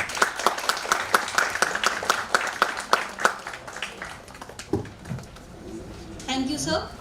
Our next session will acquaint our students with two important aspects of their academic journey at NSUT, the examination system and the innovation and entrepreneurship ecosystem available on campus. To guide us through the rules and regulation of the examination branch, followed by an introduction to the incubation center and the opportunities it offers for innovation, startups and entrepreneurship, it is my pleasure to invite Professor M. Gangadharappa. Please welcome him.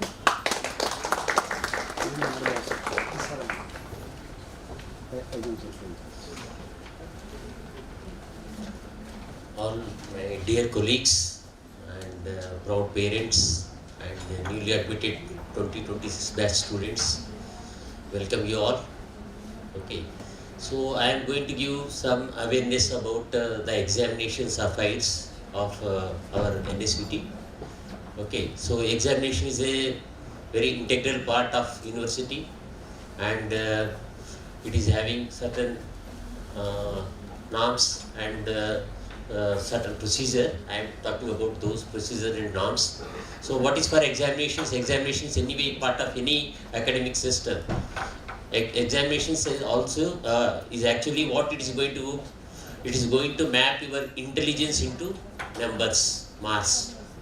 So your intelligence is going to be mapped into some numbers or further into some grade point averages, and finally you are going to get some degree with some particular grade point average, cumulative grade point average.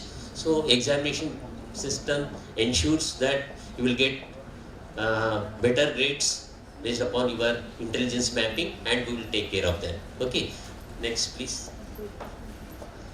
So first I will introduce the team of examinations. So for overall entire university we have controller of examination, Dr. Kushil Kumar Saini. He used to sit in the main campus. So he is the controller of examinations.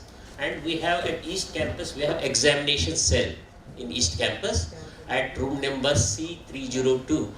Okay, it is in East Campus, 3rd floor, C block. Okay. So center superintendent, myself, Professor M. Gangadharappa. Okay. So and then deputy center superintendents, we have two deputy center superintendents. One is Dr. G. Devan, sir. Dr. G. Vedapuresh, sir. He is a very important person in our examination cell. He is there into examination affairs for several years. So he is to handle any examination related problems very intelligently, very sharply. He is used to handle things. He is the deputy center superintendent. So he is having wide experience. He is, in fact, this beautiful PPT also made by him. Okay, Dr. G. Vedapuresh. Okay, and then another deputy center superintendent, Dr. Dinesh Kumar Raheja. He is right now is not available. He is also one more deputy center superintendent with us. And then we have staff, Mr. Mukesh, He's very sincere and he's associated with all basically file related issues of examination cell. And we have Sandeep. Okay, Mr. Sandeep. Sandeep is here? No? Okay, so he might be busy with some office work. Okay. So he is very sincere and he is very hard-working person. And other than that, 2 more staff we have. Okay, Bablu and then Pooja. So this is the East Campus people we are going to associate and conduct the examinations accordingly. Okay. So accordingly, now that comes, there is a timetable. Okay. So there is an academic calendar. You can able to see on the right side there is an academic calendar. You should be able to get this academic calendar from UMS portal of our NSUT. So UMS portal, University Management System portal, this portal, this you can able to access at regular intervals. Okay, even the schedule of examinations, what is the tentative date sheet, what is the final date sheet of examinations, all this will be displayed in the UMS portal, the date sheet. In that you can able to see on the right, on the left side, okay, you can able to see there are two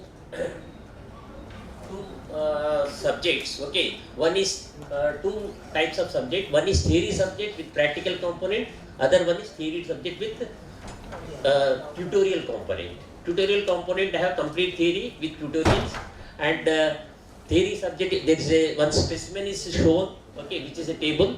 That is some of the subjects will be having theory subject with tutorials, and some of them will be having theory subject with practical component. Okay, so that is as a specimen we have shown that in the table. Okay, you can able to note down that. But on the right side, this is an academic calendar. In this, most of these timelines mentioned in the academic calendar is most of our examinations only, right from internal assessment, right from midterm examination, internal till examination, result declaration, shown of mark sheets. Okay, answer sheet, showing of answer sheets of your mid semester. So most of the columns you can able to find here about examinations only in this academic calendar. Okay, so come to the next slide, please.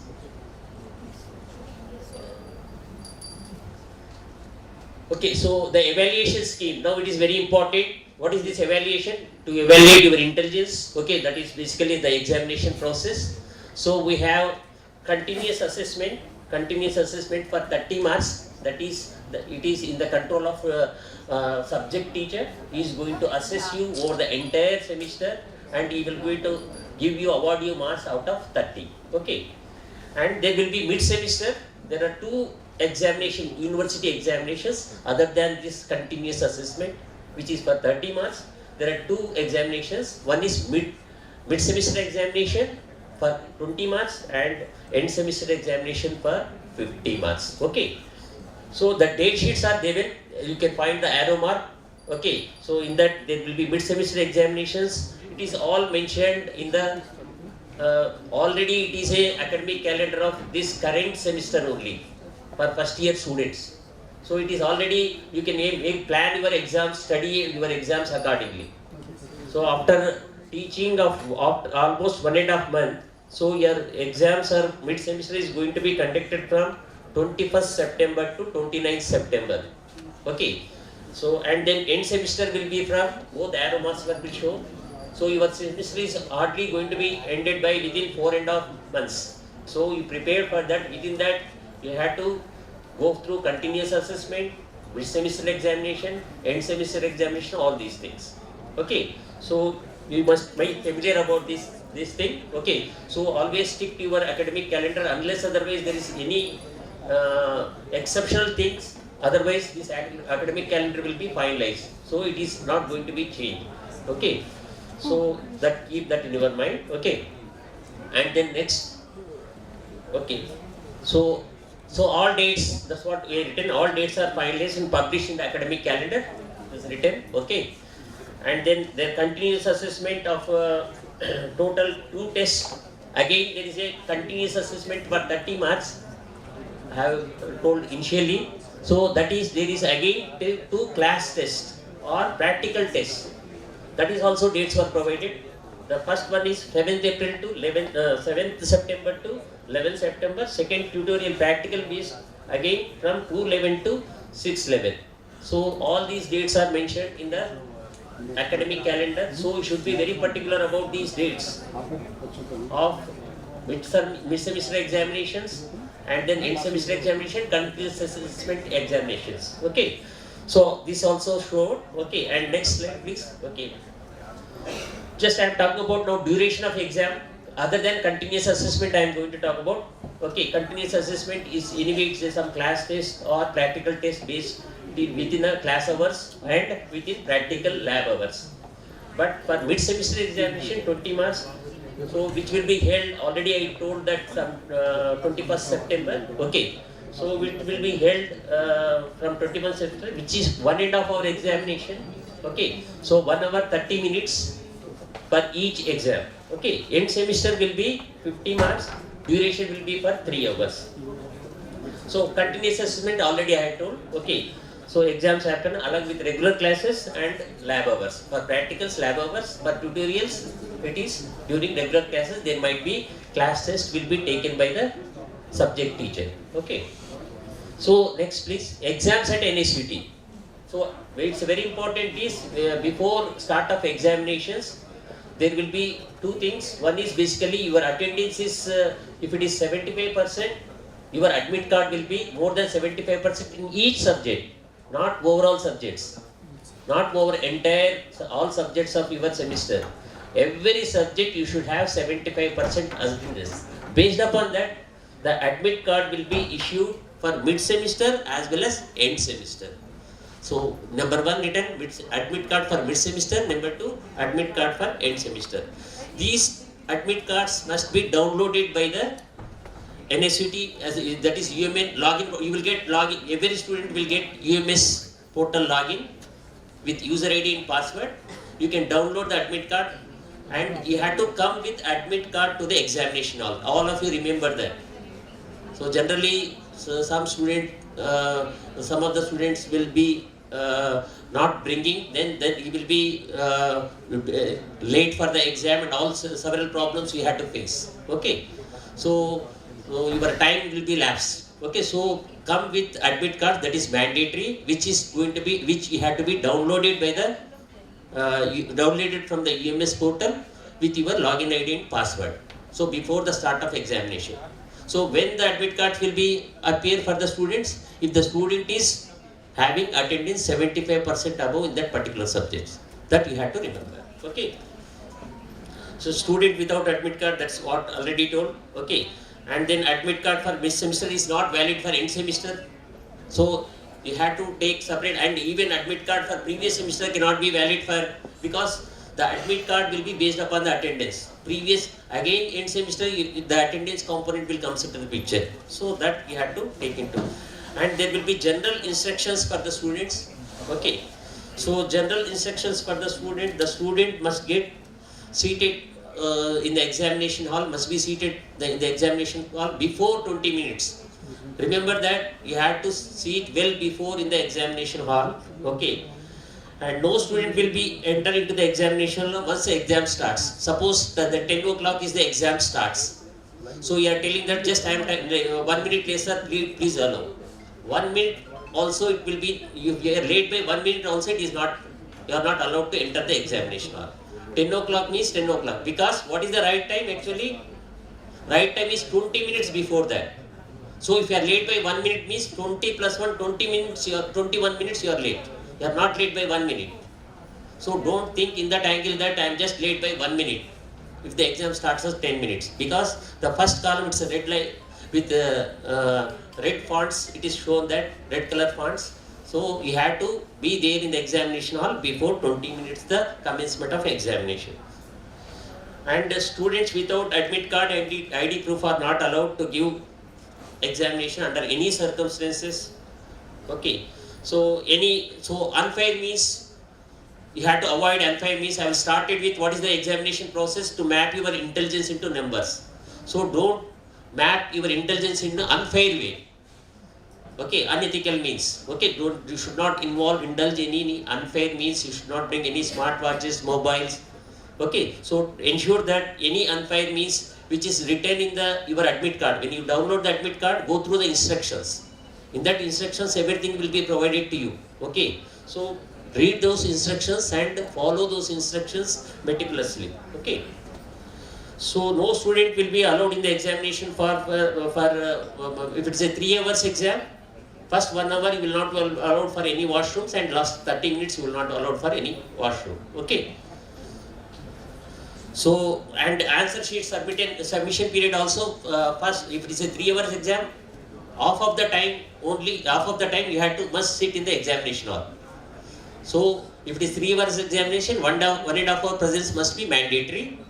So if you want to leave by after 1.5 hour, that is before 30 minutes of the end of examination, you have to submit your question paper as well to the invigilator.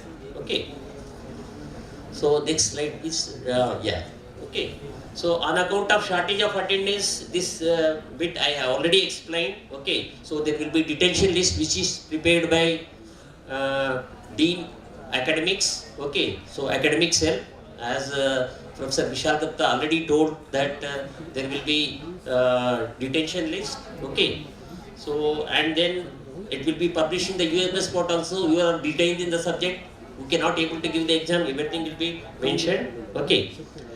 And what basically it is mentioned, the arrow mark, you can able to see shortage of attendance till 1911. 1911 is before commencement of end semester examinations. So will be considered attendance portal will be locked down 19, 11, 20, 26. Before that, your attendance in each subject should be 75%. Okay.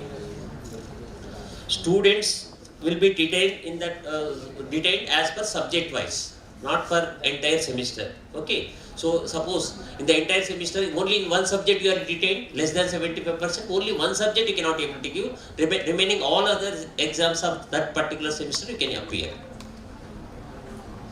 Next. Now conduct of re-examinations also there. Okay. So that is it is not there. There is no re-exams. Okay. So once only you have summer semester exam to improve your performance, or if you have failed, summer semester will be there. And there is no scope of conduct of re-examinations. Okay. Suppose you are missing one end semester examination. Sir, you are giving some requesting or giving some application, please conduct this examination because so and so reason, that is not possible. Once the examination date is scheduled, the date sheet is coming, on that particular days the exam will be conducted, and then no repeat of examinations. Okay. So unfair means already I told. So what is our objective is, you have to meet that objective. Okay. So you have to be very sincere and hardworking, and because everything is already scheduled, you can pre-plan your studies. For mid-semester, how much time you are going to get, what is the curriculum, syllabus, and for end semester, for class assessment, everything is predefined. So you can plan it accordingly and don't bring yourself into pressure mode. If you are pressure mode, if you are unable to prepare proper, then you indulge into unfair means. Okay, so keep that in your mind. Everything is pre-planned meticulously and everything is as per schedule. Okay, then there will be central evaluation, and there are two arrow marks. One is display of end semester examination answer sheets. So there is a even display of your mid-semester examination answer sheets also. Respective teacher will show you the answer sheets of that particular subject, how many marks you are getting. You can see your answer sheet. And mid-semester as well as end semester. For end semester, there is a dates were provided. Okay. And finally, what basically examination going to conclude with the declaration of result of your particular semester. So that will be declaration of results of odd semester for all programs will be 29th December 2026. So your result will be on that day, whatever you are going to study in this semester. Okay. So it may be tentatively 1 or 2 days may be shifted, but it is a hard deadlines. These are all hard deadlines. You have to remember. Okay. So that's all. What about this examination process, which is very important component for you as a student. Okay. So do the hard work. Do justify yourself and be strict with your academics. besides your other extracurricular activities. Okay, so keep that in your mind. So wish you all best wishes and have a great journey in your professional studies. Okay. So other than this, I am going to talk about next PPT. Okay, this is what basically I am going to talk about. Incubation. Yes. So I am going to discuss about the another component which is typically I am holding. So there is one more PPT.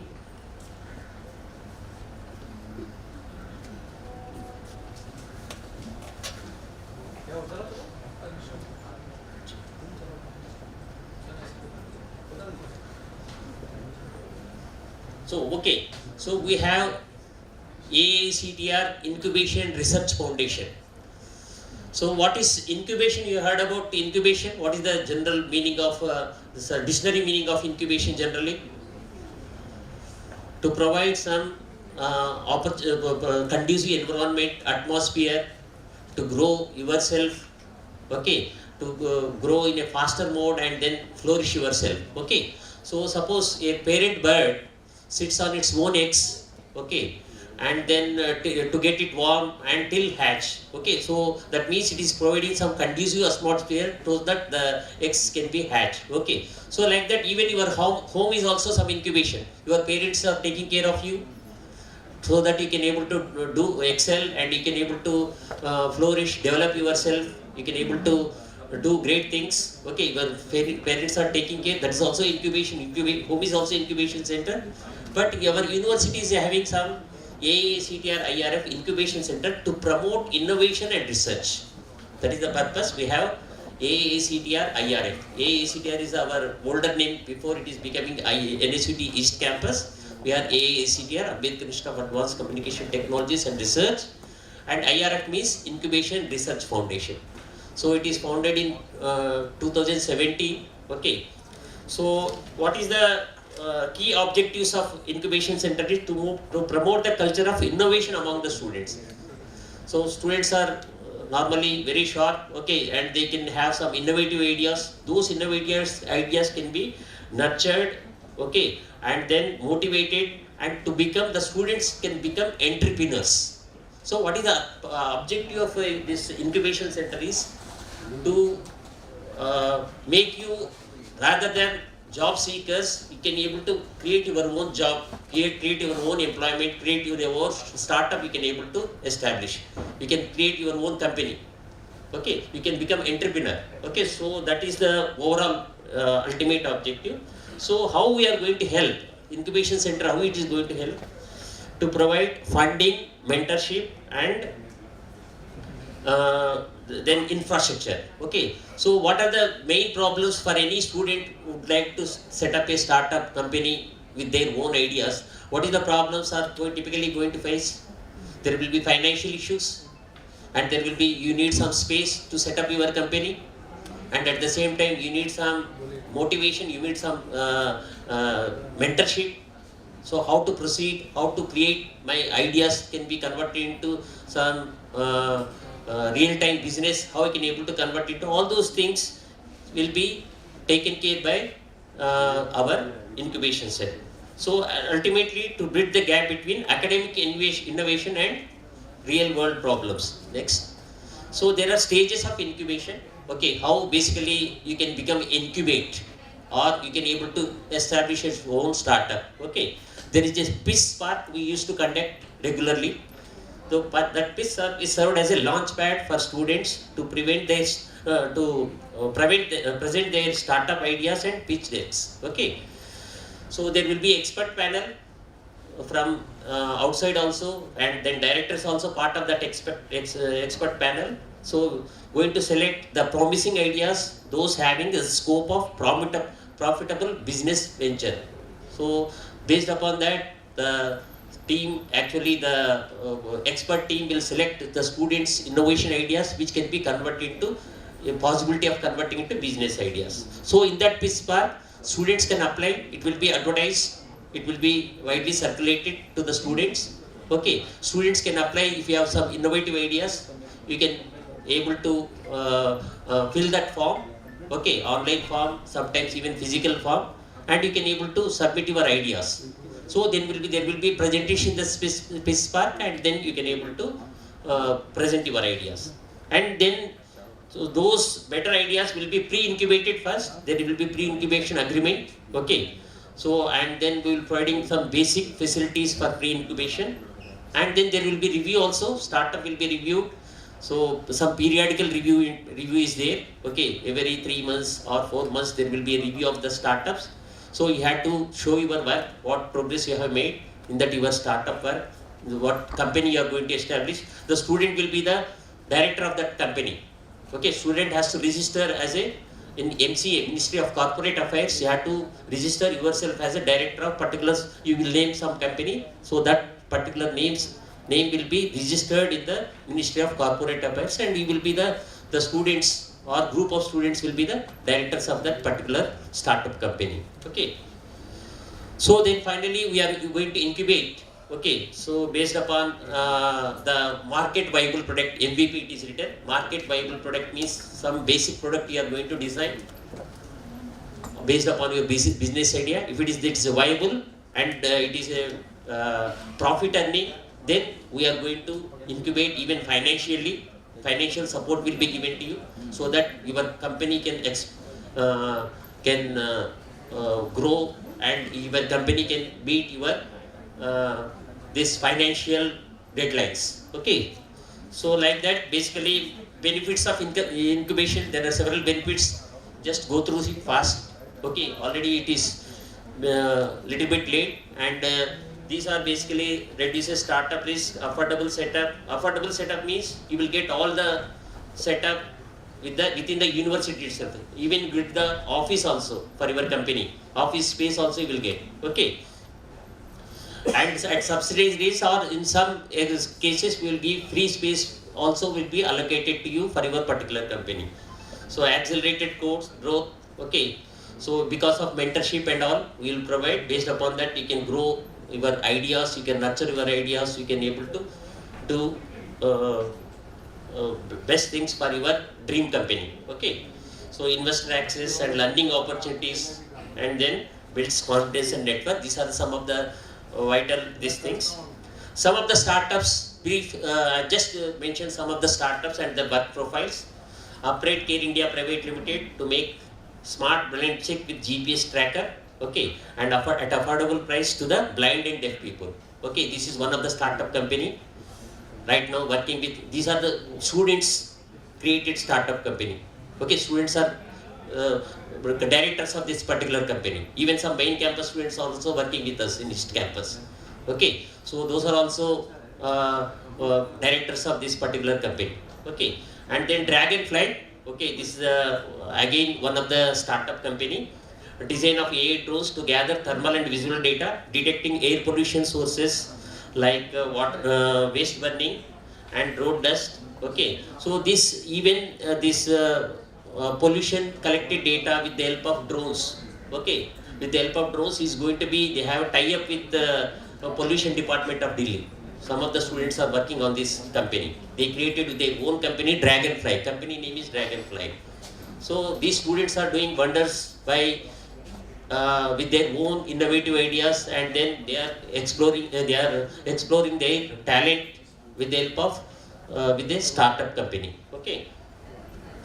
And your first job on one more startup company, it transforms talent acquisition with innovative assessment platform. Okay, so this is also one of the startup company. And then FinAI, it is one more startup, and FutureX AI, it is also one more startup. Just the objectives of these companies have written. Okay, so these are the some few landmarks. Next stage. Okay. To date, we have 13 startups nurtured at AICTE or IRF, okay, having made exceptional progress, winning prestigious awards and securing substantial external funding also. That means the students are even approaching the industries for financial support of their startup company. Okay, so there is funding also, which is basically procured by the students. That is also mentioned. Additionally, one of the startups Okay, successfully raised 2.5 lakh from an investor and also received 2 lakh grant. Okay, showcasing. Okay, so and there already I told the third para what I have written. These startups, some of the startups I have already explained in the previous slide. Okay. Now finally I will introduce the team AACTRF. Okay, we are 2 directors, myself, one of the director, and Professor Rashmi Gupta madam. She is the founder director. Okay, she is very active with the incubation cell, and she is also one of the directors. And then we have a chief executive officer, Mr. Imanshu Singhal. He is the chief executive CEO of incubation cell at main campus also. In main campus also one of the incubation cell, like East Campus. That is IAF. We are IRF. Okay. So he is also CEO for main campus as well as East Campus incubation cell. Okay. So this is what some pictures of these achievements of students of their startup companies. Okay. So even they are going through hackathon and then winning the awards, and even they are presenting their ideas at different platforms. Okay. So and winning some even some reward, some as a prize money also.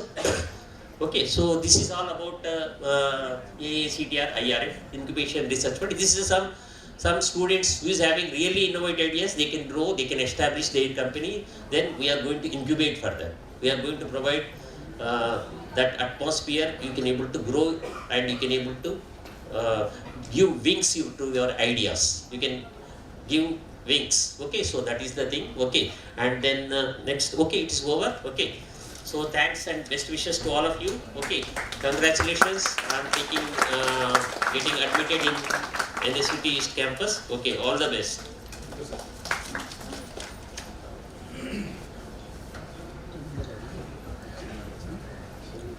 Thank you very much, sir, for your informative session. Now some good news. Not everything here is about exams. To introduce students to sports, NSS, physical activities, and various students' clubs, I invite the Students Welfare Officer, Dr. Ram Shringar Rao, to the podium.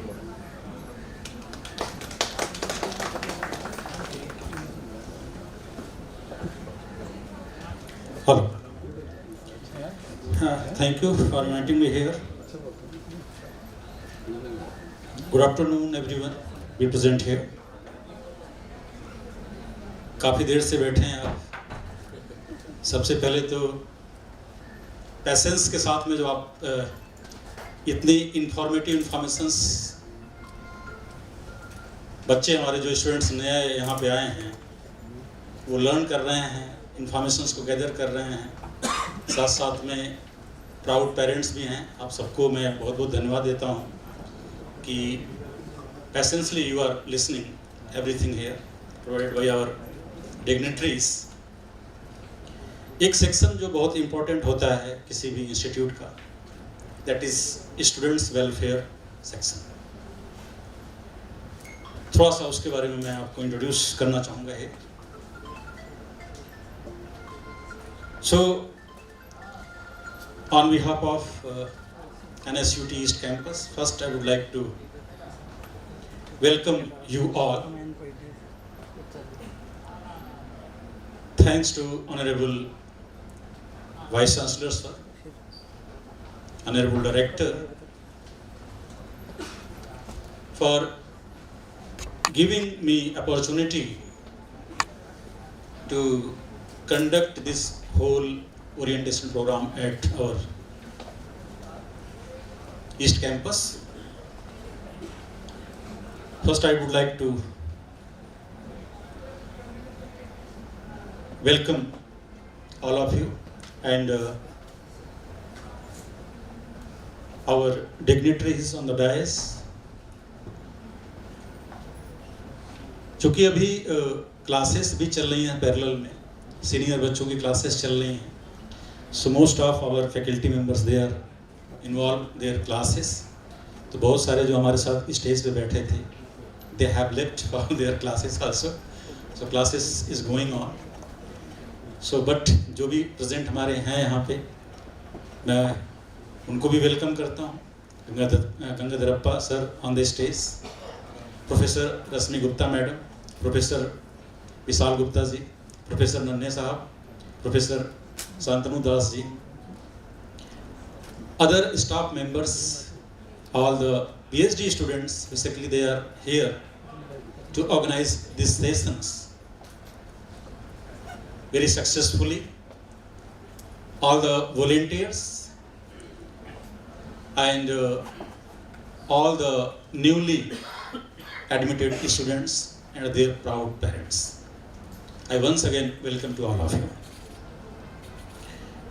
At NSUT, especially at East Campus, student welfare is the heart of our vision. Ensuring that every student receives the support, care, and opportunity they deserve. At central level, Dean of Students Welfare, Professor Aarti MK, holds this responsibility and is the key point of contact for students related welfare activities and matters. At this institute, I, Dr. R.S. Rao, Associate Professor in the Department of Computer Science and Engineering, working as a Students Welfare Officer. Dr. Santanu Das is working as a Deputy Students Welfare Officer. He is a young professor here and a very dynamic and active member to provide all type of students related activities time to time to all of you. So let me take a few minutes to walk through the various initiatives and the facilities available to you under the umbrella of students welfare. Institutional welfare, facilities and support services. Here we have a medical facility as a health center. As you have heard, Dr. Harish Chandra, our medical officer, Madam Asarani, counselor, they are available here most of the time to provide medical related issues and services to all of you. Then we have counseling services.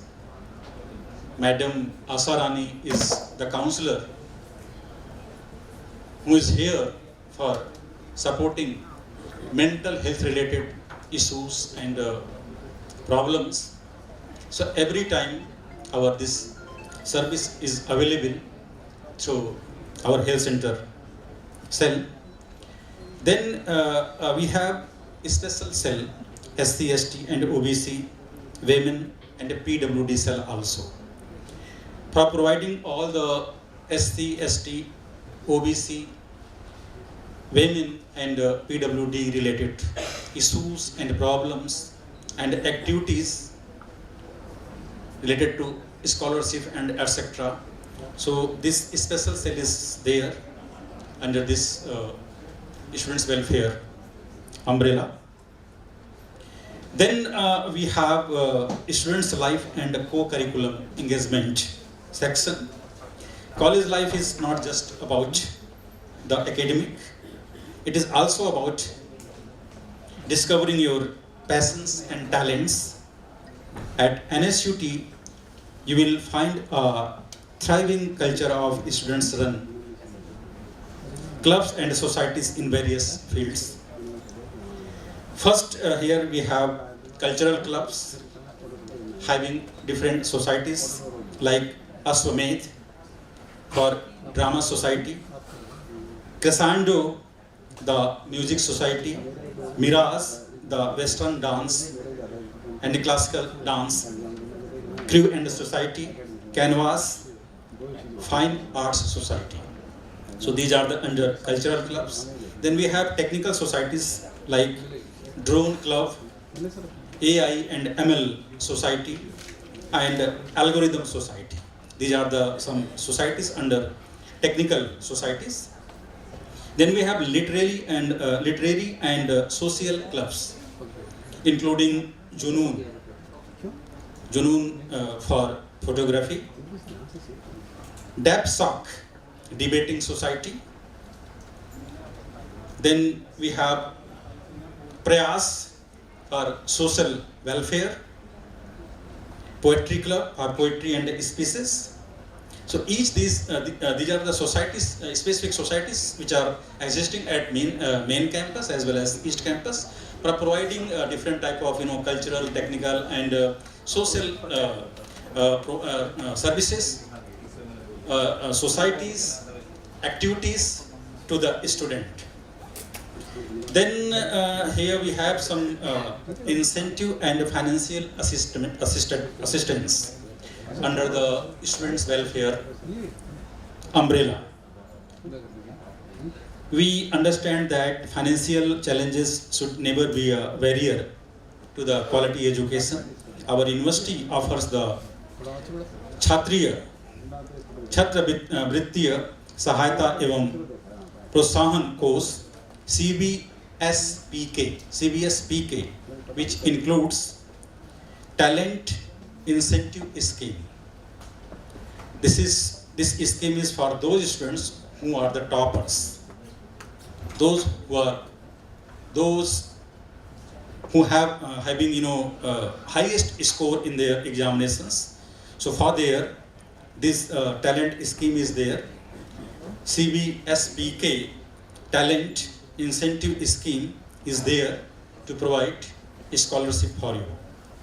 Then we have a CBSPK FWS Financial Assistance Scheme.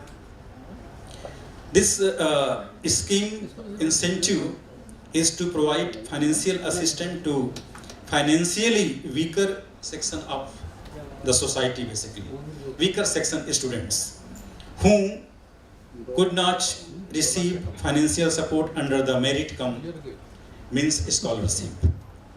किसी ने यदि topper वाली fellowship नहीं लिया है, so they can use this scheme also. Then we have reimbursement or waiver in case of death of earning parents. Unfortunately, during the education, किसी के parents में जो अर्निंग पेरेंट्स हैं उनकी डेथ हो जाती है, तो उनके लिए फीस का वेव ऑफ और रिम्बर्समेंट का प्रावधान हमारे कैंपस में दिया गया है. So that can be also provided to the students. So after this incentive and financial assistance section, we have sports facility here. In charge, sports के इंचार्ज मैं खुद doctor R.S. Rao and Dr.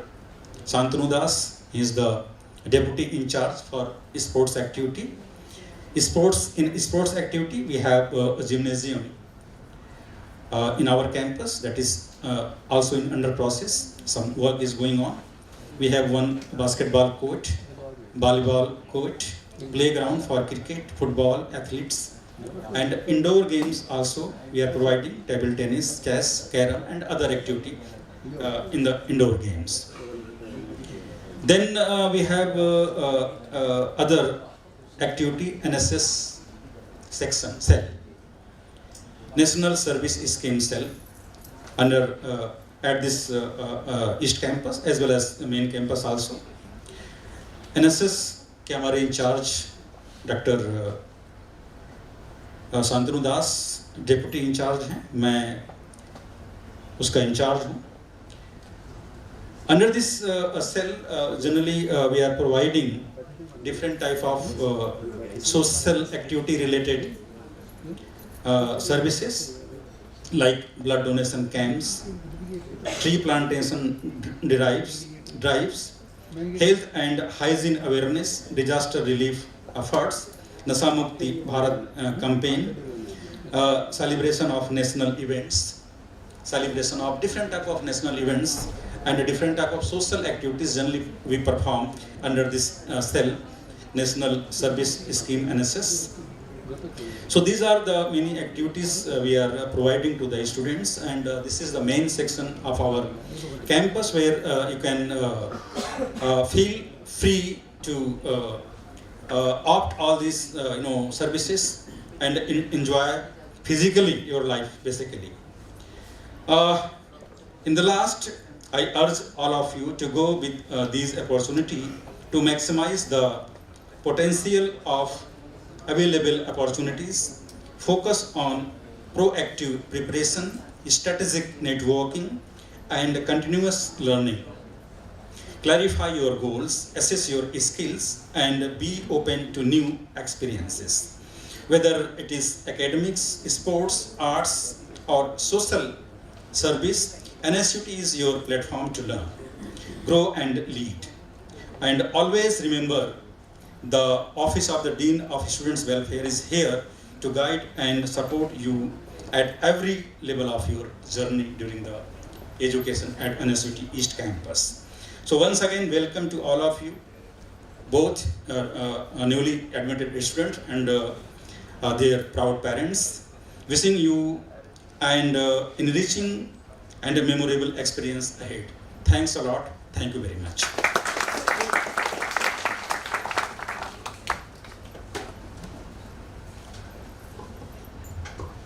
Thank you, sir, for your informative session. Now, creating a safe, respectful, and inclusive campus is our collective responsibility. To speak about the Internal Complaints Committee and awareness regarding prevention of sexual harassment, I invite Professor Rashmi Gupta.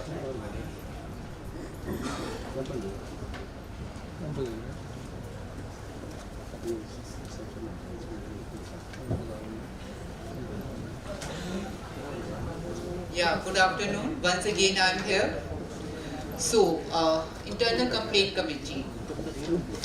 Just move on, next slide. This committee is under Sexual Harassment Act at the workplace, under POSH Act. So what is this committee? Actually, at any working place where number of employees are more than 10. So this is mandatory to have in the ICC committee, the senior member, woman will be the chairperson of that committee. I will go very fast, just move to the next slide, I will tell you. So this is the members of the ICC in our NSUT. This committee is formed by NSUT East Campus and this committee is as per the guidelines. Professor Aarti MK is the chairperson of this committee. So she is in the main campus because she is the Dean Student Welfare in the main campus. She is not here. That is why on her behalf I am representing the ICC committee rules and regulations. I am the member of this committee. So this committee is formed by the guidelines. So in this committee there is one person from NGO also. Next. So what is the motive of this committee? We have to ensure a very safe, respectful and harassment-free campus. So you must be knowing like ragging is a very big crime. The same way ICC handles a very sensitive issues. So what are the issues? Just next slide. Like our motive is to prevent harassment. If you have any complaint, you can send the complaint to the ICC chairperson. So your complaint will be very, very secretive. It will not be revealed anywhere. And after that, committee will handle that complaint, and it will be resolved in 90 days. Fine. The complaint is received from any person in the campus. That complaint will be resolved within the 90 days as per guidelines. And whatever the findings of that committee, that will be given to the employer of this institute, and that person will give its finding or whatever the action has to be taken within the I think that is within the 10 days, that is within the 60 days. The action will be taken by the employer within the 60 days of the recommendation of the committee. Next. So what is the actually sexual harassment?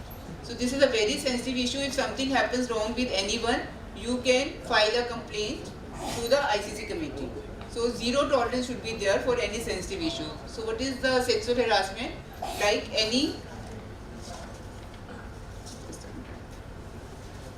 unwelcome physical contact, inappropriate touch, staring, someone is staring at you in the inappropriate way or inappropriate gestures, online harassment, someone is sending you messages, demand or request of sexual favors, sexual remarks, showing pornography or unusual images, unwanted messages or emails you are receiving from someone, inappropriate jokes, repeated unwanted invitations.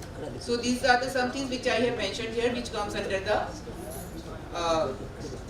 which will be taken by the ICC committee. So please don't hesitate. If something is happening wrong with you, please take action and just put your complaint in the seal package and you can submit it to the HOD office, or you can send the mail to the ICC chairperson. So what I will suggest that everyone has to be very much careful about this. Don't do such things in the college. It will be a very serious action. Your career will be, at the stake if you do something wrong, like you are using some inappropriate language, being irrespectful. So you have to maintain professional boundaries, avoid offensive jokes, being sensitive to diversity, respecting consent of someone, reporting inappropriate behavior. So please be careful, use appropriate language, be respectful for everyone, and don't do anything which can cause your future in stake. Clear? So please, this is a message from ICC committee. Respect creates a safe campus. Next, so this is how we can help you. This is the mail ID of the ICC chairperson, and this is the office address where you can submit your complaint in the seal package. So we are here to help you. So if there is any question, please do ask about the ICC. I think it is clear, very simple message. If something is happening wrong with you, it is mainly involved sexual harassment. It may be some inappropriate gesture, not sex, but anything is inappropriate. You feel gestures, or someone is sending you messages and again sending invitation to join the Facebook or something like this. So you are feeling awkward, you can file a complaint against that person to the ICC committee. Is it clear? So we are here to provide the safe and respectful atmosphere for you. Fine? Thank you so much.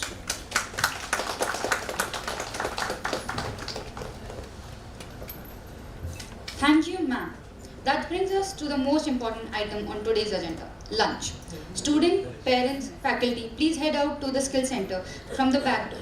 Our volunteers will guide you. The girls' washroom is front of the front door, and there's men's washroom available in the skill center. We'll resume at 2 sharp. I promise the afternoon session is worth coming for. Don't get too comfortable out there. Thank you. So thank you once again. Lunch का